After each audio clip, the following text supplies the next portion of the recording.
I will also abandon you like I abandoned her. If you cannot inherit this business empire from me, then you are useless. Once you turn 18, and once you graduate, leave. I will disown you, but I am an all-forgiving man, so I will give you 10 million so you won't struggle too easily. Of course, if you take your own life, it will all come back to me, so it won't matter. You are dismissed. Again, it happened. Everything just became a blur. Centurato, whether that was self-defense or not, I didn't know, nor did I give a darn. I began to struggle again. That person needs to die. I screamed and broke free from our employees' grasps. But after that, everything just became black. I didn't know what had happened. After that day, I avoided him and he avoided me. And after I graduated, I immediately moved out and moved to Waterford, south of Ireland and out of my town I grew up in. I didn't want to be near anyone. I tried to search for my mom and Cindy, but it's like they vanished from the face of the earth, so I also gave up on that. Waterford Institute of Technology. That was my new school, and Waterford would be my new home for God knows how long. But I took this as a fresh new start, though my mental health hadn't exactly recovered. I still blamed myself for Aoife's death. If I had, just as I left my apartment, I sighed. The rent wasn't much, and it was close to the school I attended. No one here knew me, but at the same time I knew none of them. My days here were boring, but lately I had started to feel weird. But for the last few years I had felt terrible, so I didn't care. Dad, or that terrible person, moved on pretty quickly. He had found a new wife with the same mentality as him, and they're already pregnant. I didn't care, as long as he left me alone. I don't care what that asshole did. I also never spoke to Ryan or Jennifer again. I wish them the best, but it's better if they didn't involve themselves with me. Alana was right, though. If I never existed, Aoife would still be alive today. Her death, while not solely on me, I was definitely the deciding factor. I had no friends in this college, nor did I have any desire to make any. I just picked it to get as far away from everyone as I could. My days were filled with endless background chatter noise. I read my books, eat, sleep, attend classes, and repeat. And just like that, the first 5 months passed with no change in the cycle. Today was Christmas, yet I had no plans. College was out for Christmas, and most students had gone back home, and the town of Waterford was very quiet. I ate an early dinner and planned to go to sleep early since I had no reason to stay up late, nor did I have anyone to celebrate this holiday with. I suddenly jolted up because the cold had suddenly vanished. This is strange when in Ireland at winter, when I opened my eyes and looked around, I was at some sort of beach. Is this some sort of lucid, dreaming nonsense or something? I asked myself, I'm not exactly interested in dreaming right now, and why not? Asked a very, very familiar voice. That voice made me freeze. With trepidation, I turned towards it and found Aoife.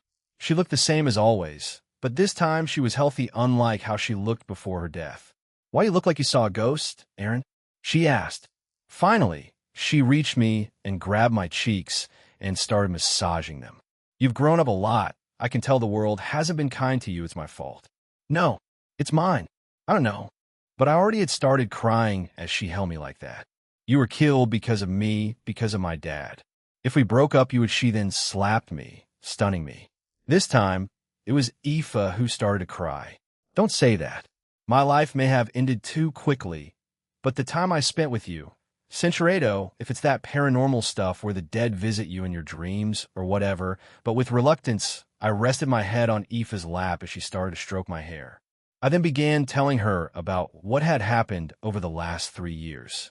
How the bullying became worse, my classmates, friends in town turning their backs on me. I also informed her that I told Ryan and Jennifer to stay away from me, to save them from being bullied too, how my mom and Cindy disappeared, how it was all planned by my dad, and how I broke my promise of no fighting and nearly killed one of the bullies. How I'm in college now, the first 5 months have already passed, and how I'm alone on Christmas. When I told her all of that, it sounded extremely depressing, but a huge weight was lifted from my bravado. I hadn't felt this light in years. It was almost therapeutic. I want to kick their asses, declared Aoife. I was briefly stunned by this before laughing. I hadn't laughed in years, and my stomach hurt. What kind of response was that? Aoife smiled at me, leaned down, and kissed my forehead. Aaron, please forgive yourself. It's not your fault. I don't regret anything that I did. and I love my life, and I still love you. So please try to move forward with your life. Don't forget the past, but learn from it. I think Ryan and Jennifer would like to talk to you again, and I'm sure your mom and Cindy are out there. You'll definitely find them soon. Aoife made me get up, and we stood in front of each other. Suddenly, a red scarf appeared around her neck. Do you remember what I told you when we were both 13? Your theory of happiness? I asked, and she nodded. If I can make just one person in this world happy, then I'm happy. But it looks like you forgot one more thing I said after that, she said, and started taking the scarf off herself. She began putting it around my neck, and with a smile said, just like the Red Dragon Emperor himself, Issei Red is the color of heroes. Tonight, I will pass this down to you, Aaron Toole. Just like that lovable hero, go be a hero. Even if it's just for yourself, go be one. Aoife began to fade away. I wanted to reach out and stop her, but if I did, I don't think she'd be that happy with me. Good night, Aaron. May you be blessed forever with the sweetest of dreams. Those are her last words as she vanished from this dream. I also felt myself beginning to fade away. Even though my tears wouldn't stop, I would keep that promise with her this time. He'll become a hero for you and for me, Aoife. When I woke up, I immediately put my shoes on and ran out of my apartment. I only had one destination in mind, a small pier. I didn't care how I looked. My tears were still overflowing. I didn't care if that was a delusion or dream. I just needed a way to vent out my feelings, and this one the only thing that popped into my mind. Once I reached that place, I began screaming out a chant. I was so out of it that I don't even remember the words. But once the adrenaline died down, I felt so embarrassed. Aoife, he'll do it. He'll become a hero, even if I can't go fly around and solve crimes. He'll go and apologize to Ryan first and go from there. With Aoife's warmth and words overflowing from my heart, I set out to change my life for the better.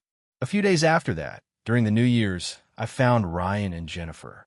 They were in Dublin attending Trinity College, and so I approached them, asked if they could follow me, and then I apologized to them for everything. After that, I told them about my dream with Aoife. Her ghost definitely came back to set you straight, Aaron. But I'm glad to have you back, buddy, said Ryan. Jennifer wiped a tear from her eyes and hugged me. If the paranormal was real, then she definitely did that.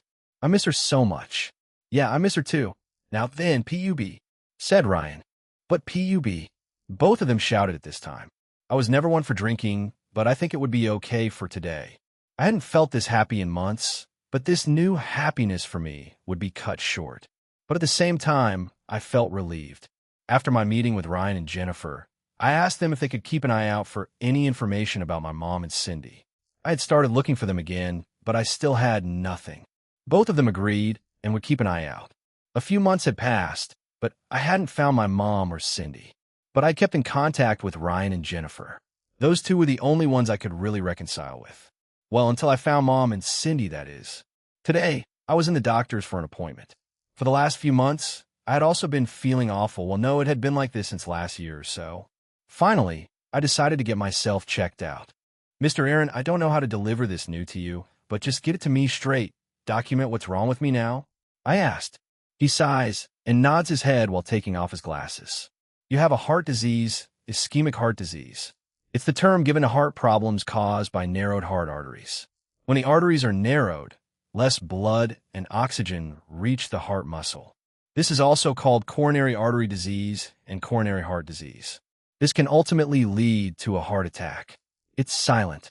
The people that have ischemia without pain, silent ischemia, they may have a heart attack without prior warning. Additionally, you have a CLC or small cell lung cancer. It's a fast-growing type of lung cancer. It spreads much more quickly than non-small cell lung cancer. SCLC is the most aggressive form of lung cancer. It usually starts in the breathing tubes, bronchi, in the center of the chest. Although the cancer cells are small, they grow very quickly and create large tumors. These tumors often spread rapidly, metastasize to other parts of the body, including the brain, liver, and bone. Mr. A, don't let me die. I don't want treatment. Well, I didn't look at the doctor. I stared out the window, my expression not changing at all. I had already accepted my fate, but with this, I could be with Aoife. ITLL need chemotherapy, right? I would rather not. I like my hair. Also, it has possible radiation too, right? I had my suspicions about SCLC, but didn't have anything concrete. But today I was able to receive that confirmation. Let me guess, I'm at a point that's far too gone, right? Do I have like a year to live or something? You're at the extensive stage. With treatment, we can extend your life to 7 or 11 months, but yes, most will succumb to it in a year's time, he told me grimly. Then let me die on my own terms. I don't want to be bedridden or stuck doing chemotherapy before I die. Thanks for telling me this, Doc, I told him and got up. I met up with Jennifer and Ryan after my diagnosis and told them what was going to happen. Both were devastated, and even Ryan started crying. Come on, man, don't cry, I told him and put my hand on his back. But I refused treatment, so I could spend the last few months I have with you guys, but I think around the last month or two, it'll be bin-bound. So let's make these last few months the most memorable in my life.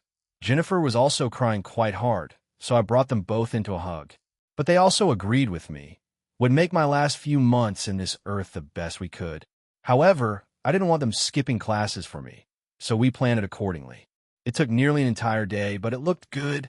I had 10 million still. I had my own savings saved up, so I didn't use any of my dad's money.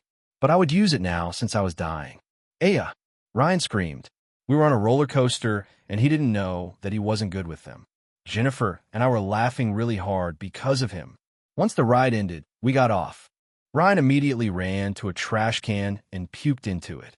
We walked over to him, and Jennifer rubbed his back. Never again, ugh, I didn't think roller coasters were one of my weaknesses.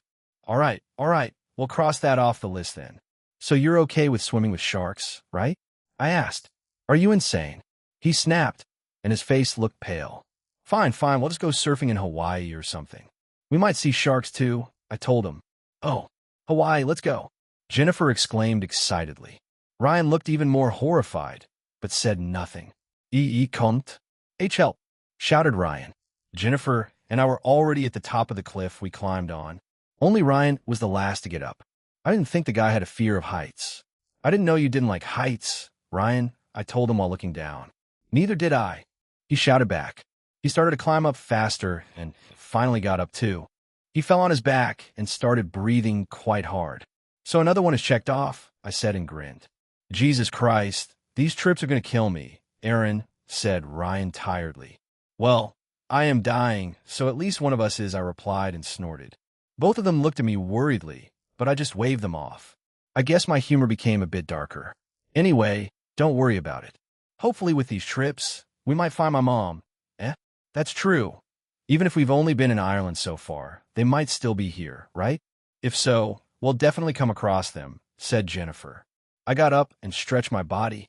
Anyway, let's keep going, I shouted, and we began another long journey around the country. However, as time passed on, my physical body began to shut down, and in my last 2 months of life, I was bedridden. With the help of Ryan and Jennifer, I was put in the country's best hospital, where I spent my remaining days. Both of them would visit me as much as they could, but I eventually told them that they could only visit me when it was convenient for them. I didn't want their lives to be ruined just because of me. I wasn't worth it in my mind. But I also never found Mom or Cindy, but one day someone familiar showed up in my room's doorway. And Mom? Cindy?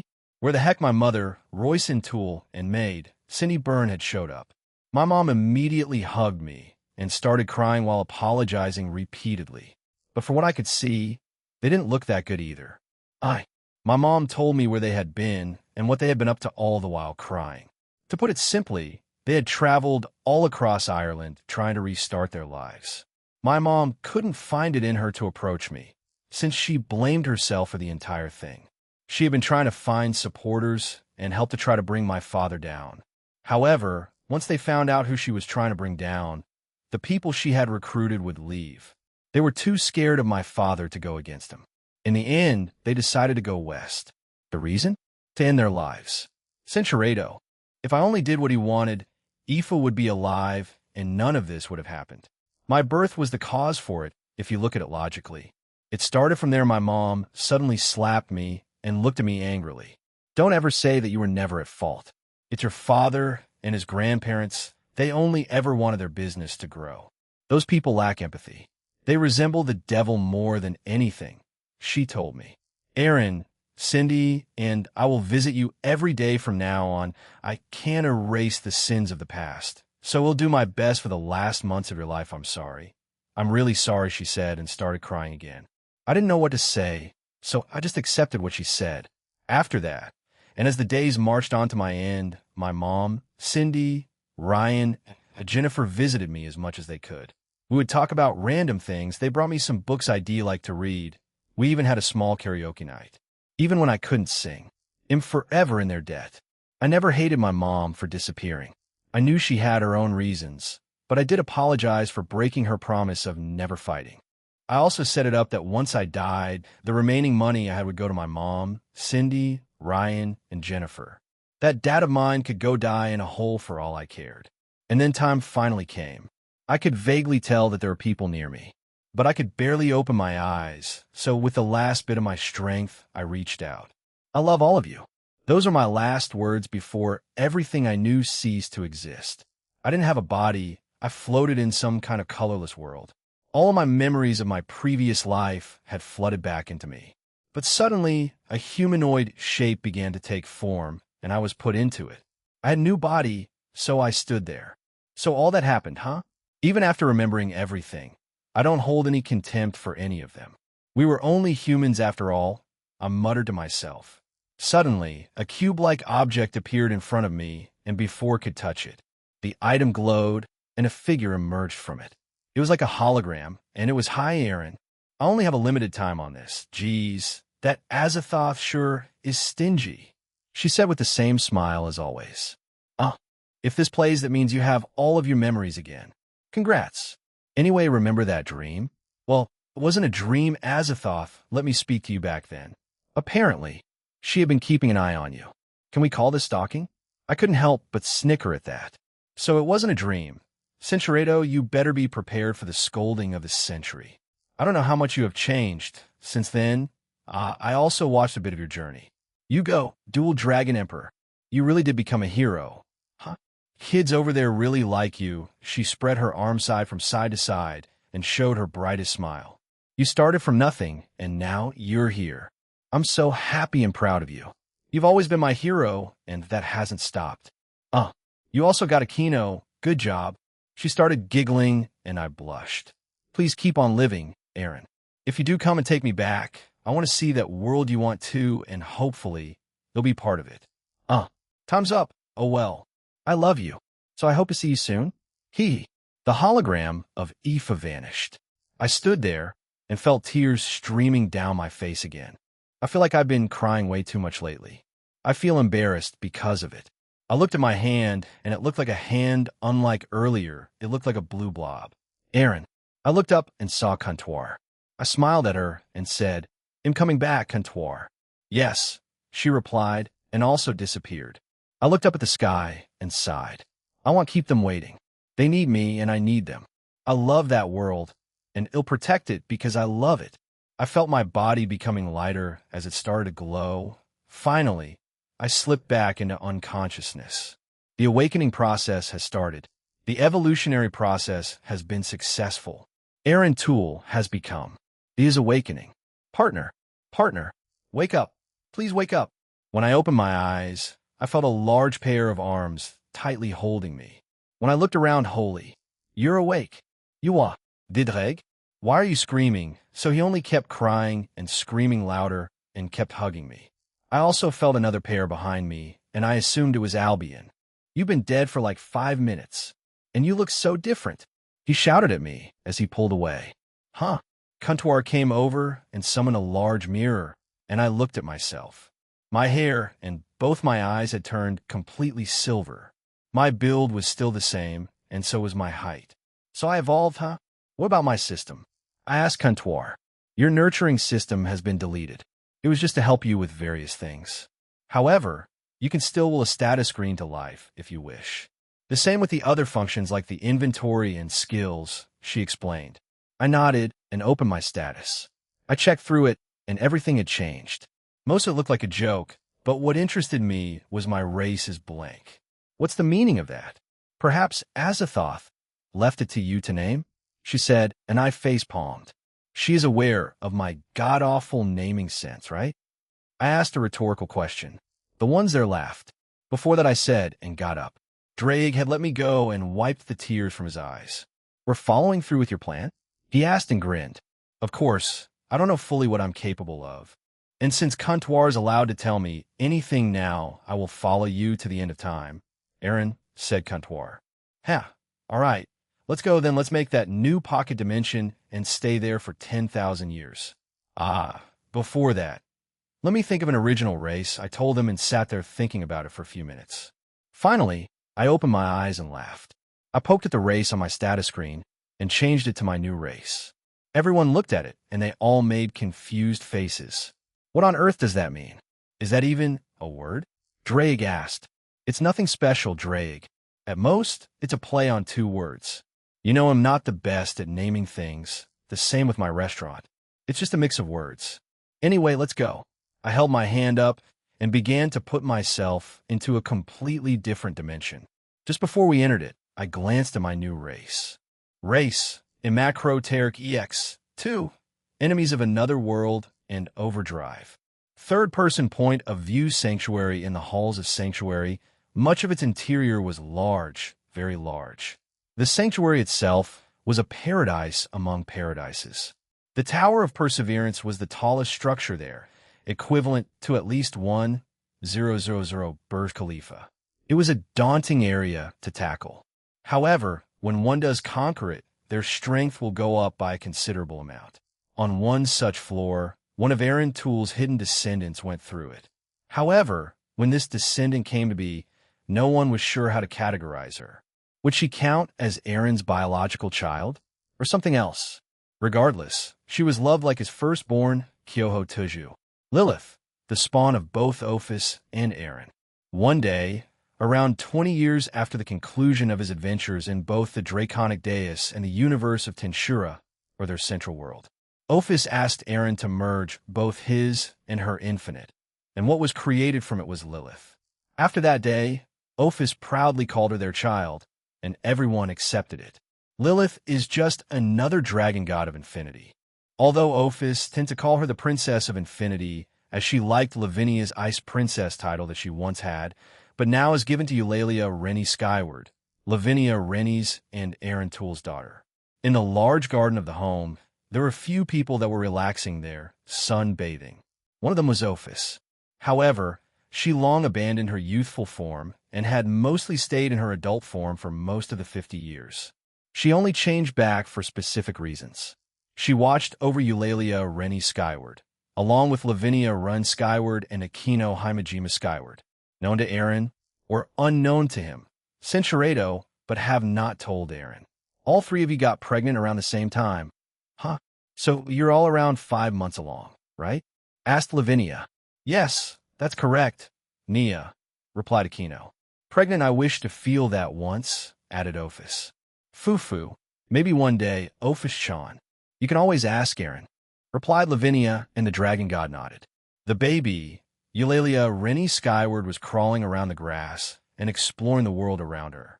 All of them watched on as they chatted. How do you think Kyoho is doing in that new omniverse Aaron created? Asked Akino as she rubbed her belly. He should be fine, but I am worried that he's only at God class in power. By all means, he can go beyond that and enter Dragon God class temporarily, but answered Lavinia and showed the same worried expression. He'll be fine. Kyoho is strong. Aaron made him promise to be strong for us and his sister and future siblings, said Ophis and smiled while she watched Eulalia. Even though he may act differently from time to time, he has his father's heart and teachings. While he won't try to make the whole universe or multiverse a better place the ones near him, he will look after, added Ophis. That's true. We can only trust in him then. Where in the timeline do you think he's at right now? Asked Akino. According to Drake, it is during your raiding game against the Citri peerage. However, Kyoho has overwhelmed both peerages, so it should be a much more competitive game. I have heard from Baroka that Issei Hayato has started to train more seriously and had his pieces changed by Ajuka Beelzebub, answered Ophis. Well, Aaron's training is a bit rigorous, not including the other more Spartan woman he's married to Hihi, said Lavinia. During Kyoho's training, he was subjected to a lot of things. not including his time in the Tower of Perseverance. He was trained by Aaron himself, Aurelia Le Guin, Scathach, Afe, Leanne, and many others. Kyoho is well versed in fighting opponents of many styles, so he's ready to face anything. Fwash, I am back, mother and other mothers, said Lilith. Welcome back, said Ophis as she walked over to her child and hugged her. How was your training? She asked. Okay, I went up 20 more floors, but I am hungry. Food? She asked and tilted her head. Ophis smiled and summoned a few snacks for her offspring, and Lilith happily ate them. Fufu, she's like you. Ophis, but back then, said Aquino as she walked over and patted Lilith on the head. Yes, it is like looking at myself. However, Lilith Skyward had jet black hair, like her mother with silver tips. Ophis, but had gray eyes like Aaron. She's a mix of Aaron and Aaron. Where's father, mother? Asked Lilith.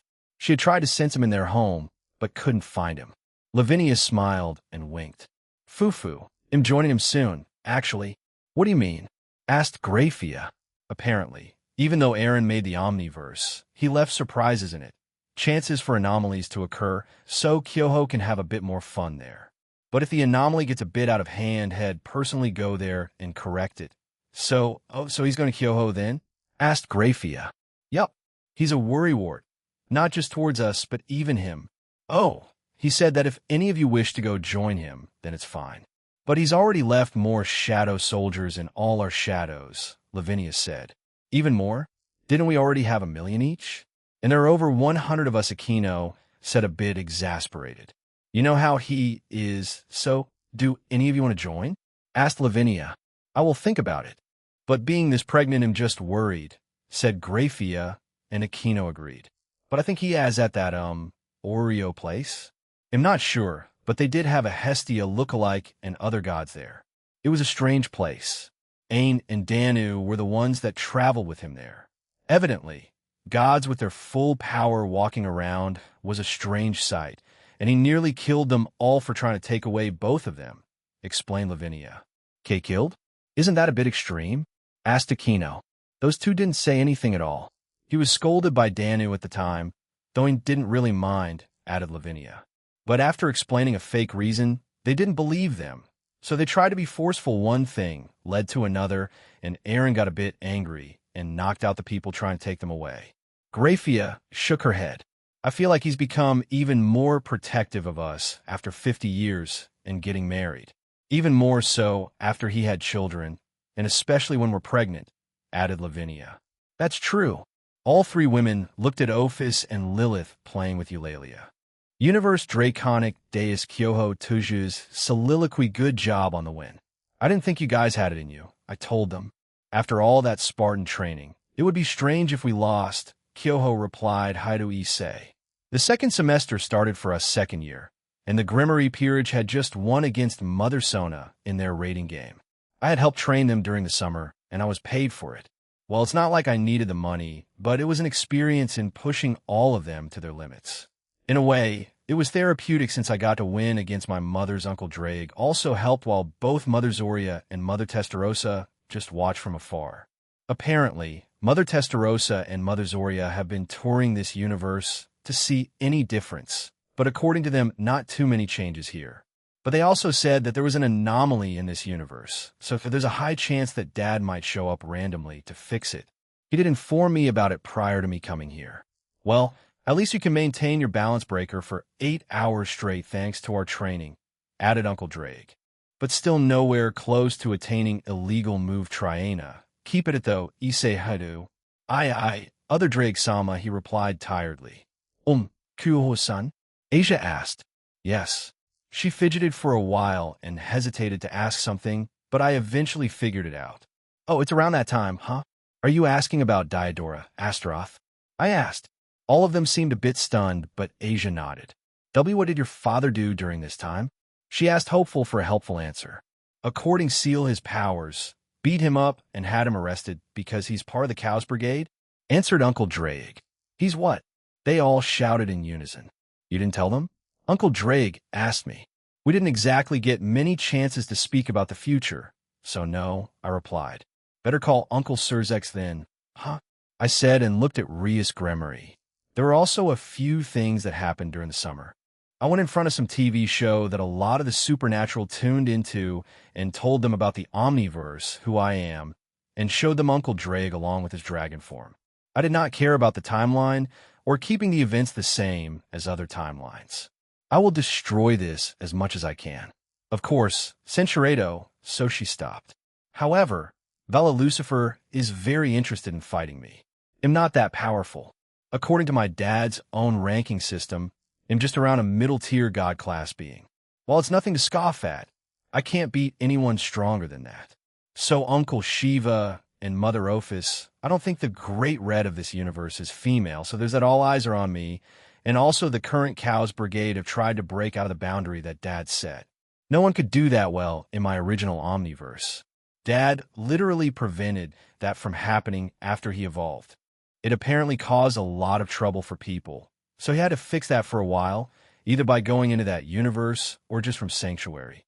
I looked back at Rias Gremory as she dismissed her magic communication circle. HAA, that was certainly something.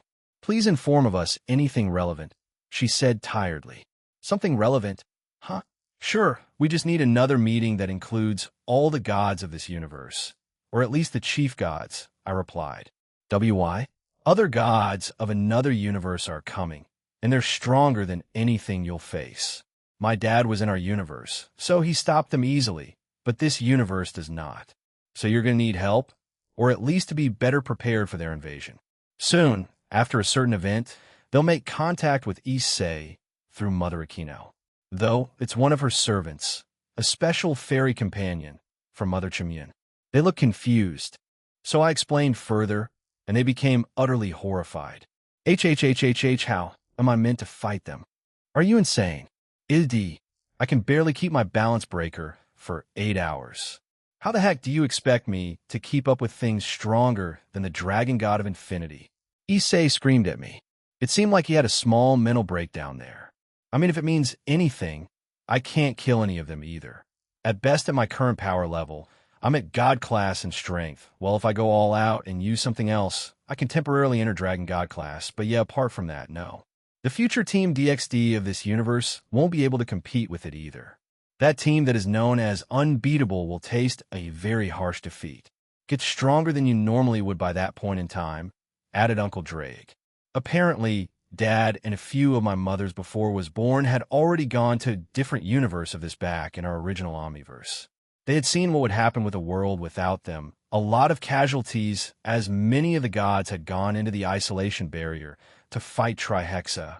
According to them, Dad, after a certain incident, had his Electa trap Trihexa in the dimensional gap, and then killed it there, made it into a shadow, and went away again.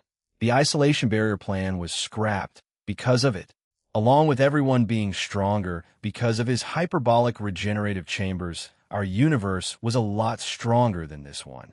With the 2 heavenly dragons, and even the Slash Dog and the Joker of Heaven and First Dark combining their powers, it was futile. You cannot win, I added. Then what can we do? Asked Hayuru Issei, absolutely terrified. I shrugged. I don't know, good luck. That's not helping. He shouted back. Also, aren't you here? Why not help us? I looked Issei in the eyes and said, in reality, I'm only here because Dad sent me to have fun. I am in no obligation to stay here and help you guys. I just did because 2 of my mothers and Uncle Drake are here. I could easily just go to another universe and not have a second thought about any of you, you know? After I said that, all of them stared at me in shock. It's the truth, censurado. I don't hate this world's Red Dragon Emperor, but if I'm forced to compare myself to my old man, it's just not even a question at this point, Bam. I heard it all, Kyoho. I will set up that meeting. So make sure you tell us all in detail. Said Azazel. Whatever, Ash Crow, I said. Ash Crow? He repeated, sounding confused. It's what Dad calls you. It's like a dumb nickname you had in our Omniverse. You don't have that here? I asked. Nope. Well, good luck will go somewhere else, I said, and left with Uncle Drake. Once we were outside, he asked me, so where are we going? You already have university-level education because of your mothers, so being in high school is redundant. Dunno, the next event in this world should be, I guess, Hayuru Issei achieving Juggernaut Drive. But I don't know if the rating game between Diodora Astaroth and Rias Gremory is going to happen, I said. Yeah, probably not. But if the Cows Brigade keeps going, then they'll still attack, so it should still be interesting. After a lot of nagging, I was brought to a conference meeting between various gods and faction leaders in the underworld. As far as I can see, the four Satans, Michael, Uriel, Joker, Azazel, Tobio Accuse, Lavinia Rennie, Shiva, Indra, Zeus, Odin, Vidar, Rosweiss, Brynhilde, and various other gods were here. Talk about a turnout. Cinceredo, I yawned as I waited for Azazel to finish his spiel to them. I felt someone behind me, and it was Mother Zoria. She had hugged me from behind. You really need to start a family with Dad, Mother Zoria. You dote on me too much. You could focus that energy on your own biological child. I told her. Would you like to have another sibling that's not Eulalie and Lilith? She asked. I had never thought about it that far. But having siblings wouldn't be a bad thing. I shrugged. I guess so. I mean, I get to be the oldest sibling, right? I asked with a smirk. Ahem. Azazel got our attention, and we looked back. Omniverse, Multiverse, another Welsh dragon, and other goddesses from there. I'm kind of buying it since that guy feels like a dragon, but I need proof, said Indra as he sat back and stared at us. Proof, huh? All right, other Drake Cohen, show him. Azazel shouted and shook his hand strangely. Uncle Drake just gave him a questioning and confused look. However, he eventually stared at Indra and let his aura erupt from him. Fufu, going a bit overboard there, aren't we, Drake? Asked Mother Testarossa. The entire room shook, as well as the rest of the world, I think. All of them there, except for the Satans. Michael and Azazel were shocked by this. A wide grin spread across Indra's face. Well, look at him go. That aura is certainly stronger than mine. I like it. Fight me, he shouted as he stood up. No, Uncle Drake said bluntly. The smile on Indra's face immediately disappeared, and he sat back down. Why are they here then, Azazel? Shiva asked. First, Azazel then explained what he heard me tell the Gremory peerage about the otherworldly gods called the Yexi, as well as the special faction. Here is proof. Uncle Drake announced and created a magic circle. However, what was shown through it was Dad being hit by Mother Chimun's enormous body and being flung away. Wait, no, wrong clip. Indra thought it was amusing and began howling with laughter. Mother Testarossa laughed at it too, while I just face-bombed. Even to this day, because of her enormous figure, Cinceredo magical girl punch. Mother Seraphal shouted in the video. The Seraphal of this world stood up from her seat and shouted in surprise. In what? Zer so Onisama. Please take this seriously. Mother Sona shouted and eliminated even more EV soldiers. Mother Seraphal then channeled a surge of energy, launching several powerful beams from her position that struck down more of the attackers. Your father is married to both of us, she shouted. I did say nearly every female in that room, I replied. I tapped Uncle Drake and told him to hurry it up, and he changed it to a part where they confronted the EV gods along with the Atoll gods. Many gods there perished. We also told them about 660 SIXS Awakening, the Isolation Barrier Plan, and also the World Tournament rating game. In the video that Uncle Drake showed, several places around the world were blown up by the EV gods, and Team DXD tried to repel them, but they all suffered critical injuries.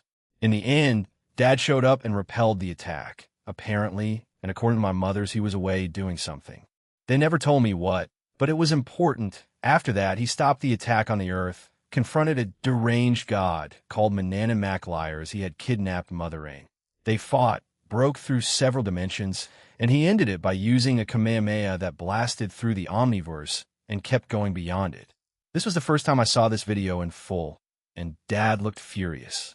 But they hadn't destroyed the EV fully, and according to Uncle Drake after that, my partner, Team DXD, and many others went to the universe of the EV and wiped them out. I want to show that since it's just a lot of destruction and fighting. However, rest assured that universe filled with mechanical gods were wiped out. Our world, the DXD universe, formed an alliance with the remaining side, the Atoll, that woman you saw earlier. The one that struck partner was part of the Atoll faction, explained Uncle Drake. How powerful are they? I mean, both the EV and Atoll faction, asked Michael. Uncle Drake looked at me, and I nodded. Their soldiers are around Satan class, to God class. The gods themselves and other equivalents like the atrocity fanatics, Keto-10k, and Ragushurcho are at least dragon god class and probably beyond. I never fought them though, so he's correct in his assumption. The mechanical god called Regalziva, the fierce god and invincible devastator, easily killed the Great Red of other universes. But Anarshi survived thanks to partner's help. Since he's not here, and when the time is right, the Great Red of your world will perish.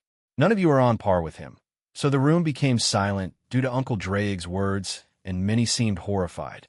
The only one that could probably take the Great Red on was probably Shiva, though whether or not he wins is another thing. So what do you suggest? A god asks. I shrugged. Beats me. What all of you do after hearing this information is up to you. Issei Hayudu. The Red Dragon Emperor will be contacted by Mother Chimyun through Mother Akino soon. So, also Loki is expected to attack. I forgot where though. So good luck. I told him and turned around. Azazel tried to tell me to wait, but we left the room.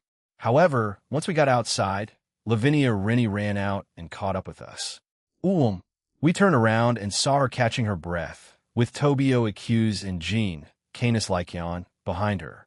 Can I help you, Lavinia Rennie-san? I asked. It felt strange calling her that. However, the Lavinia Rennie in front of me looked younger, much younger than Mother Lavinia, or she wanted me to call her Mother Nia. I saw myself in that video, and the rest of the Slash Dog team. I was wondering, yes, you're part of my dad's team, if that's what you're going to ask. The same with Natsu Managawa, Shigeru Nanaru, and Suzaku Himejima. I replied, interrupting her. She seemed surprised even after she was coming here to confirm that. Is there anything else? If you're going to ask how, then different worlds, universes, and timelines. So whatever happened here may not have happened in my Omniverse. Are you part of Tobio Ikuse's romantic circle? I asked. She blushed and nodded. I see. Well, as far as I can remember, you weren't in my Omniverse. Uncle Tobio and Annie Sae were in a committed two-person relationship. They even have a child now. So when all of you first met Dad, things happened and you all came to stay with him, I told her. They seemed intrigued by what I said, but I turned around again. Anyway, we're going to get going now. I want to explore more of this world. If you want to know more, well, there might be more opportunities to talk in the future. If you wish to participate in the future battle against evil god Loki, then that might be the place I added and left with my group. Are you sure about telling her that? Mother Testarossa asked. It's not like anything's going to happen. Tobio, accused of this world, already has his own close circle of companions. The Ice Princess of this world is already closely tied to him. If they know about what happened in our universe, it won't affect this one, I replied. You also know partner's rules too, Testarossa, said Uncle Draig, and she giggled. Yes, I do. No duplicates of the same person. That's why if he goes to the same universe, but different timeline, he tries to stay neutral and doesn't do anything to catch their attention. Jean already told us about it a long time ago, said Mother Testarossa. Rosa, we should go, said Mother Zoria. She looked at her and agreed. We'll get going then. We thought that the meeting would last a bit longer, but I guess not. Don't hesitate to contact us if you need help, Kyoho, said Mother Testarossa.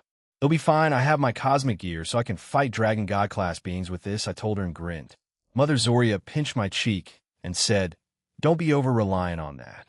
I'm not a fighter, but I have enough combat experience and power, Kyoho. I also don't have a sacred gear or cosmic gear, so I know so many people already told me that. Also, all of you know I only use it as a last resort. I didn't suffer and spend time in the Tower of Perseverance for nothing. Both of them smiled at what I said before they left. The only ones left were me and Uncle Draig. Want to go and take down Vala and Albion? He asked. You mean, you know that? So you're in? He asked again and grinned. Absolutely, I replied, and we high-fived. A week has passed since then. Most leaders of each mythology and faction were skeptical, until Uncle Draig and I shook their world by casually flying by their realms while letting out our powers. We laughed the entire time and had fun, though Azazel had a hissy fit because of what we did. Today, I'm visiting the Grimmery territory since Surzex is over there. But right now I'm stuck in classes. I gotta keep up the student act or whatever. Though I'm a delinquent, so it shouldn't matter too much. However, the class I had now was the one before lunch, so the bell suddenly rang. And I opened the window beside me before jumping out, causing my teacher and classmates to scream. I landed down below and made my way to the ORC since they wanted to ask me a few things. They wanted to do it earlier in the morning, but I was too lazy to go, so upon arriving at one of the rooms, I saw Uncle Drake was sleeping there. He had some kind of manga covering his face as he snored, so I summoned a small pebble and flicked it at him. He was startled awake and looked at me and my hand. "You could have woken me up normally, Kyoho. What time is it?" he asked while he picked his manga up and put it away. "Lunch. We have a few minutes to do anything. Let's go out and get some food in a different country after we speak with the Grimoire Peerage," I told him. He agreed, while looking hungry, so I gave him some bread I had left over from yesterday. We finally arrived in the room, and the devils in there were eating as well. "Joe, you needed me?" I asked, and took a seat with Uncle Drake. Akino poured us some tea, and we thanked her. "Oni-sama told me about it. Evil god Loki is going to attack soon?" she asked. Ah, yeah, he is. Why do you ask?" I replied. "But first, there's the Shalba thing and the Cows Brigade attacking. Though, I don't know how that will work, because apparently Diodora was already arrested and sealed up. Should I involve myself? Truthfully, I have no interest in doing so. I barely helped them during the summer, except for throwing God-class attacks their way and forcing them to survive." "Where and when?" she asked. "Can't remember, but your so-called raiding game with Diorat, Diodora, will have the Cows Brigade attack it. Shalba, one of the inheritors of the blood of the Satans, will appear, and yeah. Good luck," I told them and drank my tea. Again, they were stunned. But since Diorat was arrested, I don't know how that will play out, so good luck. He'll tell Zex this when I speak to him later. So, anything else? I asked and got more tea from Akino. Rias rubbed her head in annoyance and nodded. "You said something about Runia's Sama? The first-generation Grimoire?" "Yeah, she's alive, hiding, sleeping, and she doesn't want to age. She's somewhere in the Grimoire territory and wakes up every few millennia or so. Anyway, your dad knows about her and Venolana, I think. Speaking about my mother, she likes Dad, but isn't in a relationship with him. It's complicated. The Zeoticus of our universe knows and turns a blind eye. Their relationship is already dead. But they're staying together because they don't want the other devils to find out a divorce is messy after all," I told her. "According to Dad and my other mothers, nothing has happened between him and Auntie Venolana. Well, she was turned immortal, so the plan is to basically wait for Zeoticus to die after 10,000 years, and then she can be free to join Dad's group. It's like that since Dad is just unusual about relationships. Though I doubt it's all ordinary like he claims, since I've caught them being affectionate before, so W8. Does that mean Prez's mom, and your dad?" Issei asked, his face turning red. "I mean in the future, I guess." I replied to his silly question. "Calm down, weirdo," said Kaneko. She then punched him in the gut, knocking the wind out of him. Akino giggled at him and handed him a napkin. "Then, can we join you?" Rias asked. "Ask your brother. I don't know," I replied. I looked over at Zenobia, who had been staring at me quite hard. "Is something wrong? Am I pregnant?" she bluntly asked. This caused a few of her club members to spit out their tea. I shook my head. As far as I know, Mother Lavinia was the only one pregnant recently, not including my own biological mother, Kuroka. Zenobia nodded and muttered. "The dual dragon emperor and the me of your world, they will surely have a powerful baby once they reach the appropriate age." I sat there in silence. I didn't know how to respond to that. Since nothing was really being said, I fight you?" she suddenly asked. "I don't mind, but I would rather not do that right now.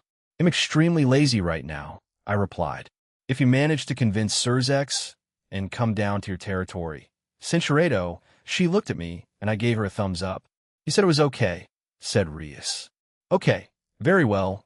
You and your peerage may join. I will also have an area prepared for their sparring match," Riatan replied Surzex.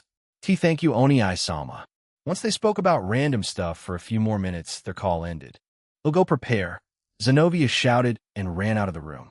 After that, I left for another country with Uncle Drake. We had a lot of eyes on us. I was still in uniform, and Uncle Drake was wearing flashy clothes.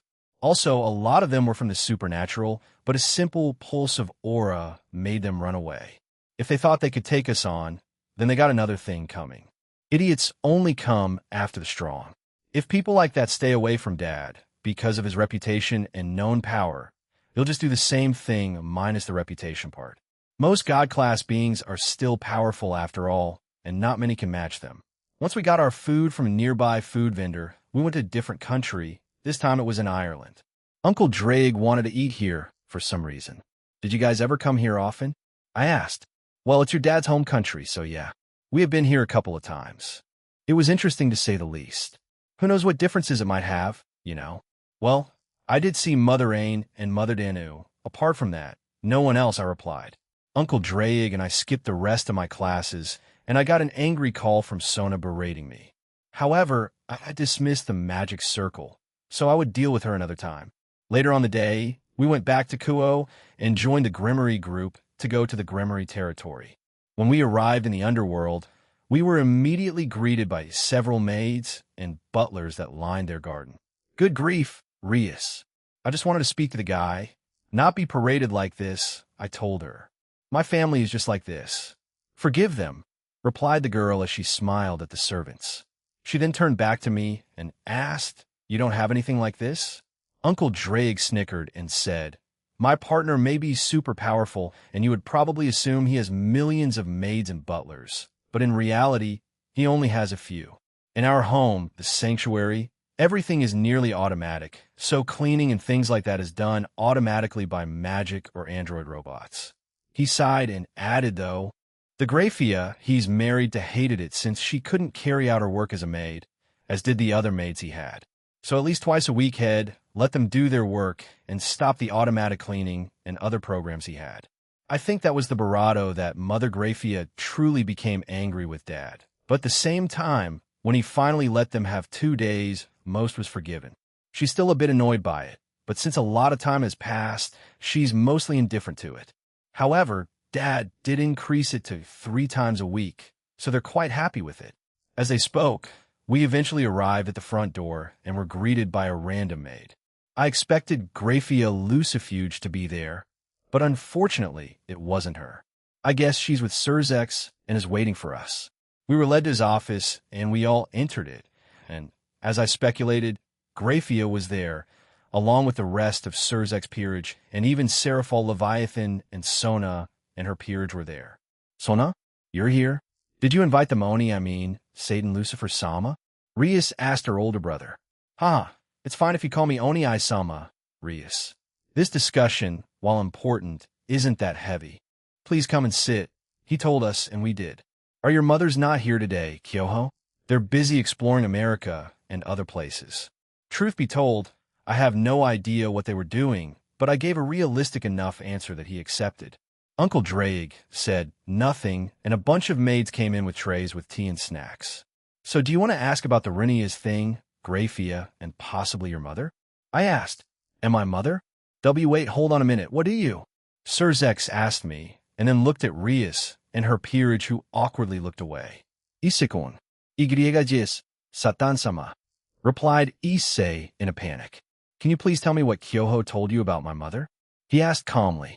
Issei looked like he was going to cry, but accepted the request and explained to him what I had said to them. You're already aware of what I told you back then. Zex, I told him, and he nodded. Different universes and different histories and events. I know, Kyoho, I know. So what can you tell us about first-generation Sama, Grafia, and anything relevant to the Grimory? He asked. Let's make it quick. Then, around an hour later, I was finished telling them a bunch of things. Like how Mother Renias and Mother Kaisis joined my dad's family. How Mother Grafia operated and the strange relationship Annie Venelana and Dad had. I also told them about Annie Astri and Uncle Millicas in our universe. How my son became that powerful, Well, I don't think the Millicas of this world will become that powerful, but he still will most likely become a super devil like you, I said, and took a sip of my tea. Surzex nodded his head while wiping a tear from his eye. I got up and stretched my body. Well, that's everything, right? Zenobia, let's get to that sparring match. Zenobia, who had been listening quite intently, suddenly jolted up and saluted me for some reason. Surzex chuckled and agreed with me. Very well. Thank you for telling us that interesting story about your father's past. We'll take you to a different space to fight then. We were transported to an underground space created by the Grimoire and a few devils. In front of us was what seemed to be an endless field. From photos and images I've seen, this place slightly resembled my dad's previous home in Kuo, his training facility. Let's get to it then. You guys can pick who's the arbiter for this sparring match, I told them, and jump away, followed by Zenobia. Third-person point of view, Zenobia and Kyoho stood at opposite sides of each other. Zenobia, who wore her school uniform, summoned her Durandal and changed into a stance. The person who came forward to be the arbiter of their match was Graphia Lucifuge. After Kyoho told her of what had happened, including everything, even the fact that her brother, Euclid Lucifuge, was still alive, shocked her to the core. However, Kyoho didn't care that much and let her process it herself. He could differentiate between this Graphia and his Graphia, who took care of him since he was a child. They were vastly different, yet still similar in some aspects. He'll be in your care, Zenobia shouted.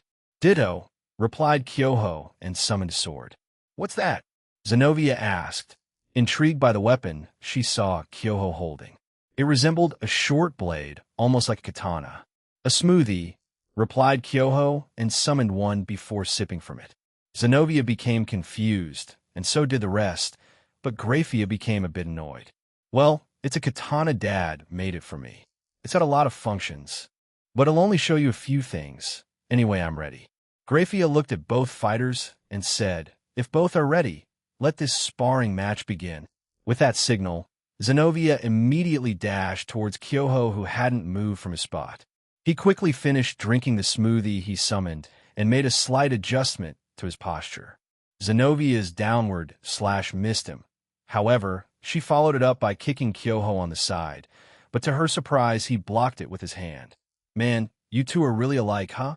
He asked. Well, they are essentially the same person, Kyoho, said his Uncle Drake. Kyoho chuckled and dodged another attack from Zenobia. I guess so. He casually dodged all of her attacks, either by jumping over them, blocking them with his hands, or using his Tuki. Not a single strike from Zenobia hit Kyoho with her purposeful intent. This left Zenobia frustrated as her attacks became wilder and more aggressive. So you haven't bonded with Durandal, huh? Asked Kyoho as he looked at her. This confused Zenobia, but she kept on attacking. Kyoho finally retaliated and swung his katana horizontally slowly. This left ample time for Zenobia to block it, but she was still blown away. His attack also created a powerful shockwave that surprised everyone. Zenobia smiled as she thought she had completely blocked his blow, but to her astonishment, multiple cuts appeared around her body. They were all shallow, so they weren't life-threatening, but it still left her stunned. It's nothing special. I simply attacked you at a speed you couldn't follow. Also, I used a certain technique Mother Zenobia taught me, he told her. So it's for me, huh? I have much to learn then, shouted Zenobia, who charged back at Kyoho. Kyoho smirked. Both of their weapons collided and sparks flew around them. Each swing, each strike that Zenobia threw at Kyoho was met with resistance. No matter what she used to try, her attacks didn't reach him. But his attacks did. Every time their weapons collided, Zenobia would gain another small shallow cut somewhere in her body. So this is the power of a god-class being? No, he hasn't taken me seriously at all, thought Zenobia. Then I'll force him. Zenobia, who had been fighting at 80 of her power, decided to go above and beyond her 100. She was planning on surpassing her limits right now. She suddenly disappeared, much to Kyoho's surprise, and appeared behind him. As he went to block her from behind, his instinct screamed at him, and instead, he blocked with his sword to his right side. To his surprise, Zenobia had managed to create an afterimage behind him, and instead the real one attacked him on his side. He couldn't help but grin at this. Something like this had happened to him before. The more he fought against his father, Jean, the more he improved. He speculated that his dad did it on purpose, that he would train them even when he fought him seriously. Did I inherit that or something, or am I copying Dad subconsciously? He asked himself. He shook his head and focused on his fight. The longer they fought, the more that Zenobia improved as she started to use tactics and strange ways to fight. Zenobia is a powerful warrior, and we know that Kyoho was a monster, but I didn't think it would be this one-sided, muttered Issei. Kyoho-kun simply trained all of us during the summer break. We had never fought him one-on-one, so we didn't know how powerful he was in that kind of situation. Though you have to remember the situation back in the peace conference, replied Kiba. A situation? Asked Issei. Even though they didn't fight, he injured Valley by using a simple bullet of 2k. He has never once used his 2k against us well. He is right now, while fighting Zenobia, but it's mostly utilized defensively, explained Kiba. Also, who knows what that brat is still hiding? Said a voice. They all turned to it and found Azazel there. What do you mean, Azazel-sensei? Asked Saji. While looking at the match, Azazel said, different omniverse, meaning potentially different evolutionary paths with technology, especially sacred gears and their balance breakers, or perhaps they made something else. Azazel looked at Drake, who laughed. Okay, you'll bite, Governor. As a collaborative effort between you, your wife, and my partner, a new type of weapon was created. It was refined over the years and finally given to Kyoho. Now you and your wife can't unlock it on your own, since you need to harness the power of the cosmos for it. So Drake paused and looked at the fight before looking back at everyone. They eagerly waited for him to continue. They're called cosmic gears. You named them as a tribute to sacred gears. They have a similar thing like balance breakers called an overdrive, but nothing like the Juggernaut drive or break down the beast, yet since Kyoho only uses it as a last resort. But he does have a high mastery of it, explained Drake. Cosmic gears, overdrive, and last resort? Asked Azazel. Yeah, it pushes him to the level of power comparable to Ophis and the Great Red. His power at full power is around a god-class being, below Shiva.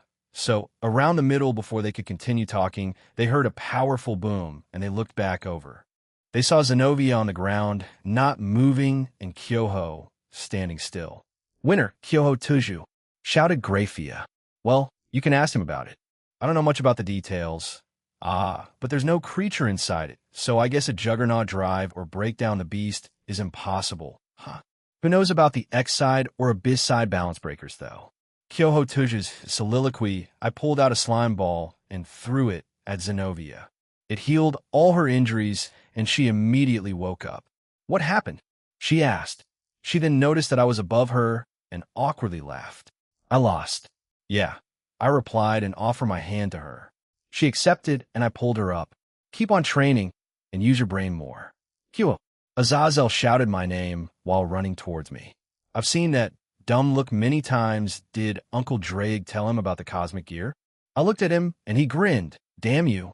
A few weeks passed, and a chill ran through everyone's bodies. The Grimmery Peerage and others were in a dimension created by Dimension Lost. While the events didn't take place like usual, Shalba and other devils still attacked the underworld, and right now made the wrong choice. The area shook violently as Issei Hyutis aura erupted. They all thought Asia had died, but I teleported her to me, and I was a far distance away, but I could still see what was happening. Right now, who is about to awaken, it has begun. Looks like it's starting. Am, the heavenly dragon, who has stolen the principles of domination from God. It's always been like this. Yep, it never changes. I laugh at the infinite, and I fret over the dreams sought after by the world, rejected by the world. I shall become the red dragon of domination. It's always about power. It's always about love. Time and time again. You guys choose destruction. His armor changed.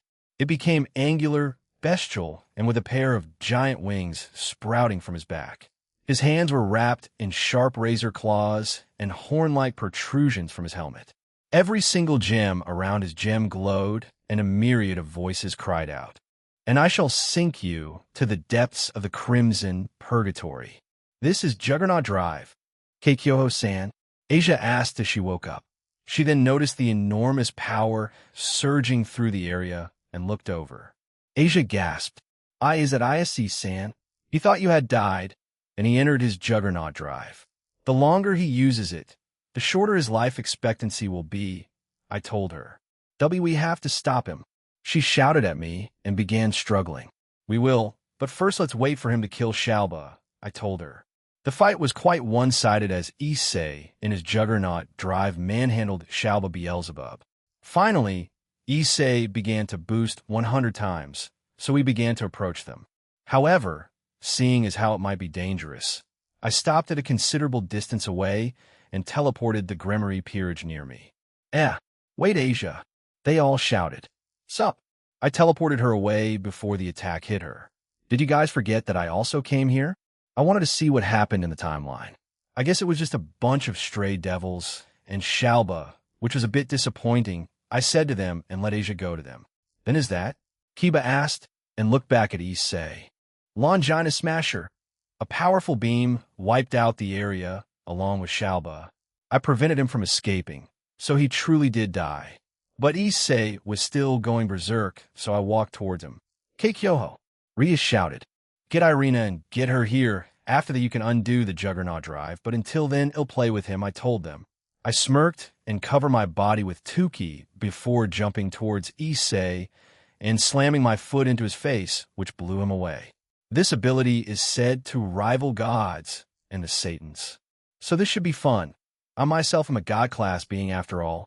Issei roared and began firing several dragon shots from all over his body and then flew towards me.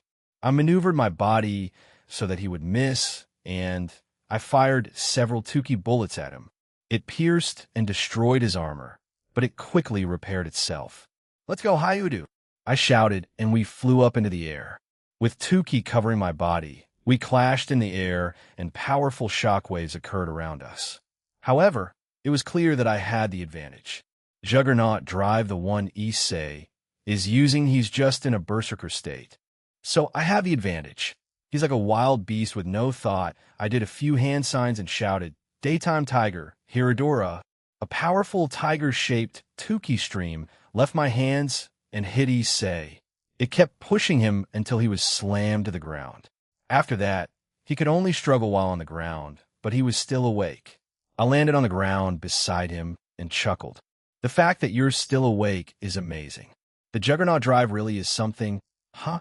Well, he only ever entered it a few times, Kyoho, said Uncle Drake. Where did you go? I asked him. In his arms were various types of food.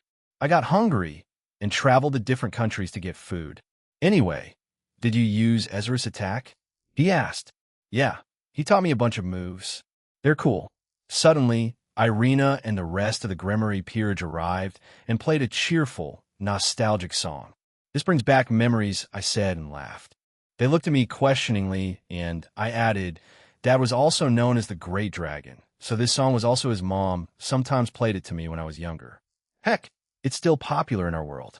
Issei groaned and then poked Rias playfully, and she responded back. The women there hugged him, and I sighed. Well, his lifespan has been cut to just 100 years. He basically has the lifespan of a normal human, I told them. I walked away as they worried about their friend. But is something wrong, Kyoho? Asked Uncle Drake. An anomaly. Dad said something like that, right? I wonder what it is. Did he stop world traveling in this omniverse? I asked him. I doubt it. Only in our own. But he did block anyone leaving this omniverse to go to our own one. The exceptions are Team DXD, his companions, children, and friends. So, that means anyone strong enough can travel between worlds? Geez, did he make this into some kind of grand experiment or something? I asked, but he just shrugged at me. Who knows? I can never read partners' thoughts anymore, but I guess he sees this place as a means of testing his creation skills. How much can he replicate and things like that? Like, should he make it a 1:1 replication, or let this omniverse evolve by itself? What do you think? Latter, I think he's curious as to how it evolved by itself. He did influence a lot of our world after all, so he's curious what would happen in a world without him. Our world did feel the brunt of it for a short few days, but it didn't turn out bad since only a few people died. Well, let's just hope I can fight it, I told him and laughed.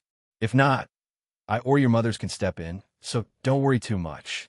Do your best, guys, I shouted at them.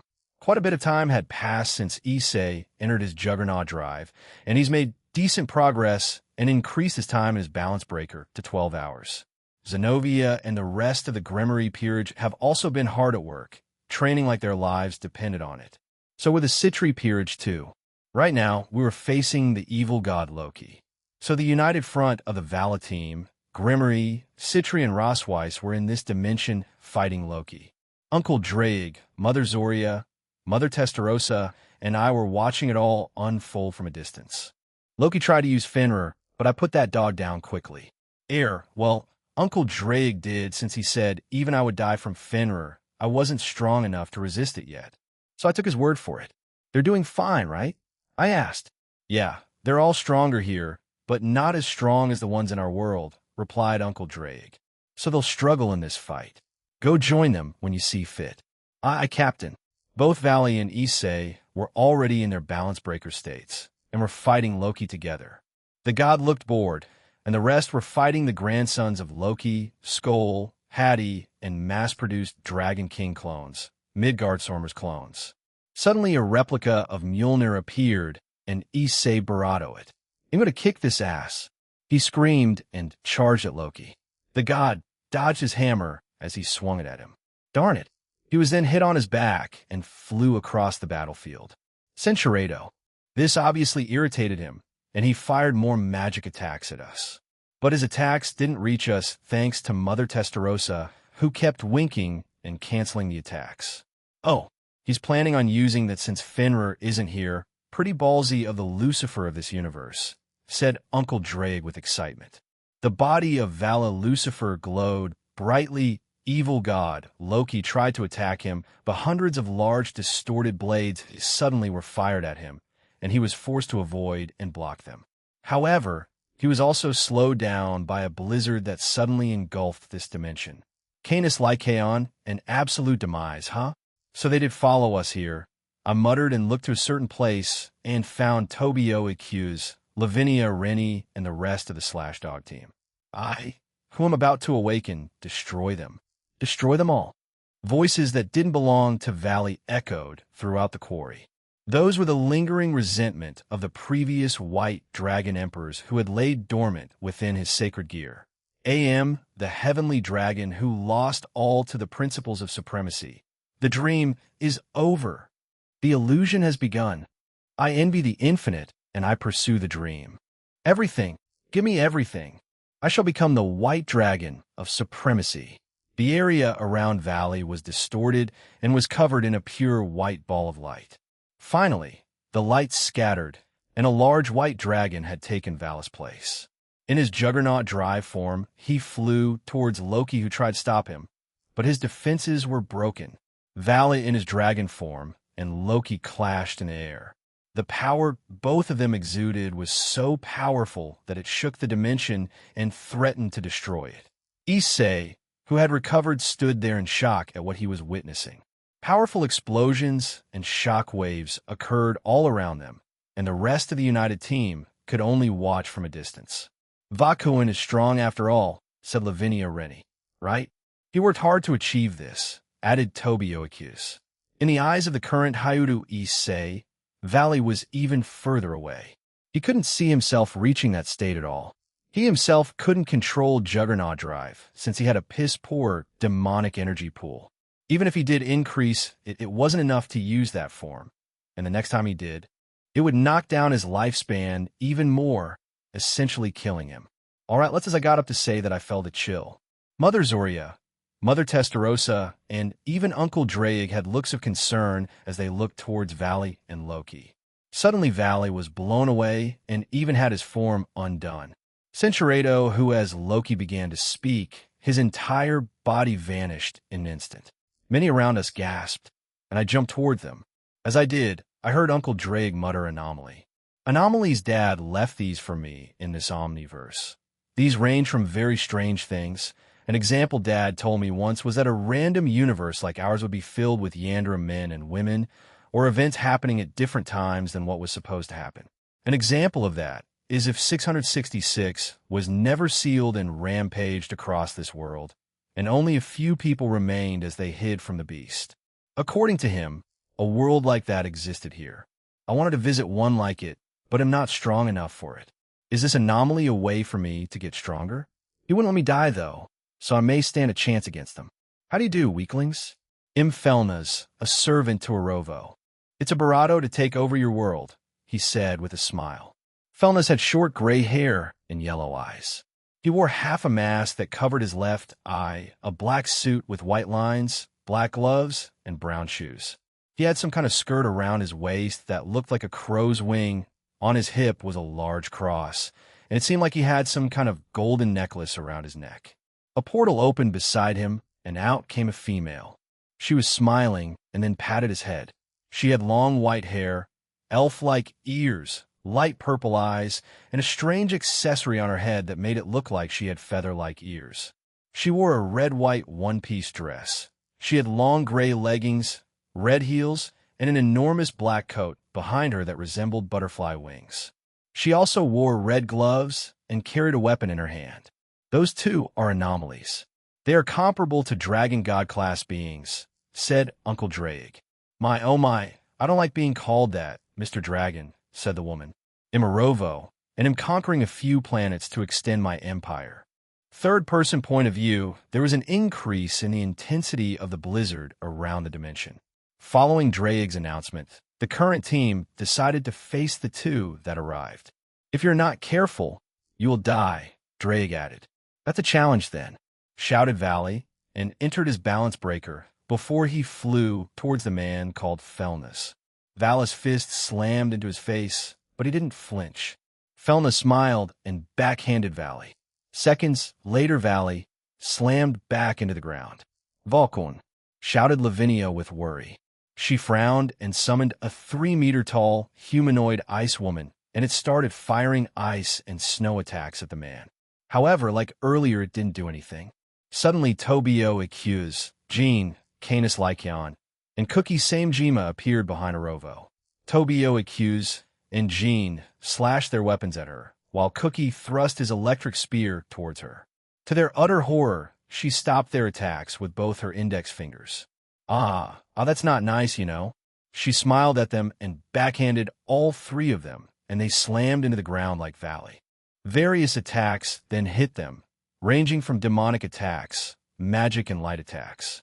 Saji suddenly teleported in, and he was in his Vritra promotion and began going berserk. Various tentacles that were made of absorption line and delete field were flying everywhere. However, most of them were aimed at the two new enemies. Saji, in his dragon form, then fired a breath attack made of blaze black flare. However, all of that were rendered useless since Felnas put his hand forward and a large black-red crow-like wing appeared and blocked them all. The lines that Saji created then shattered, surprising everyone. He was also blown away and knocked out of the form, but he stayed unconscious. All of a sudden, Issei flew towards them with Mjolnir in hand and slammed it into Felna's wing. To his surprise, it cracked. Even Arovo was also surprised by this. Looks like he made contact with the spirit. Take advantage of this, but before they could, Arovo attacked Issei, and he crashed back to the ground, but he kept on screaming. Once the dust settled, they noticed he was seriously injured. Issei, the Gremory peerage screamed and ran over to him. We should destroy that hammer. It's a nuisance, as she said that.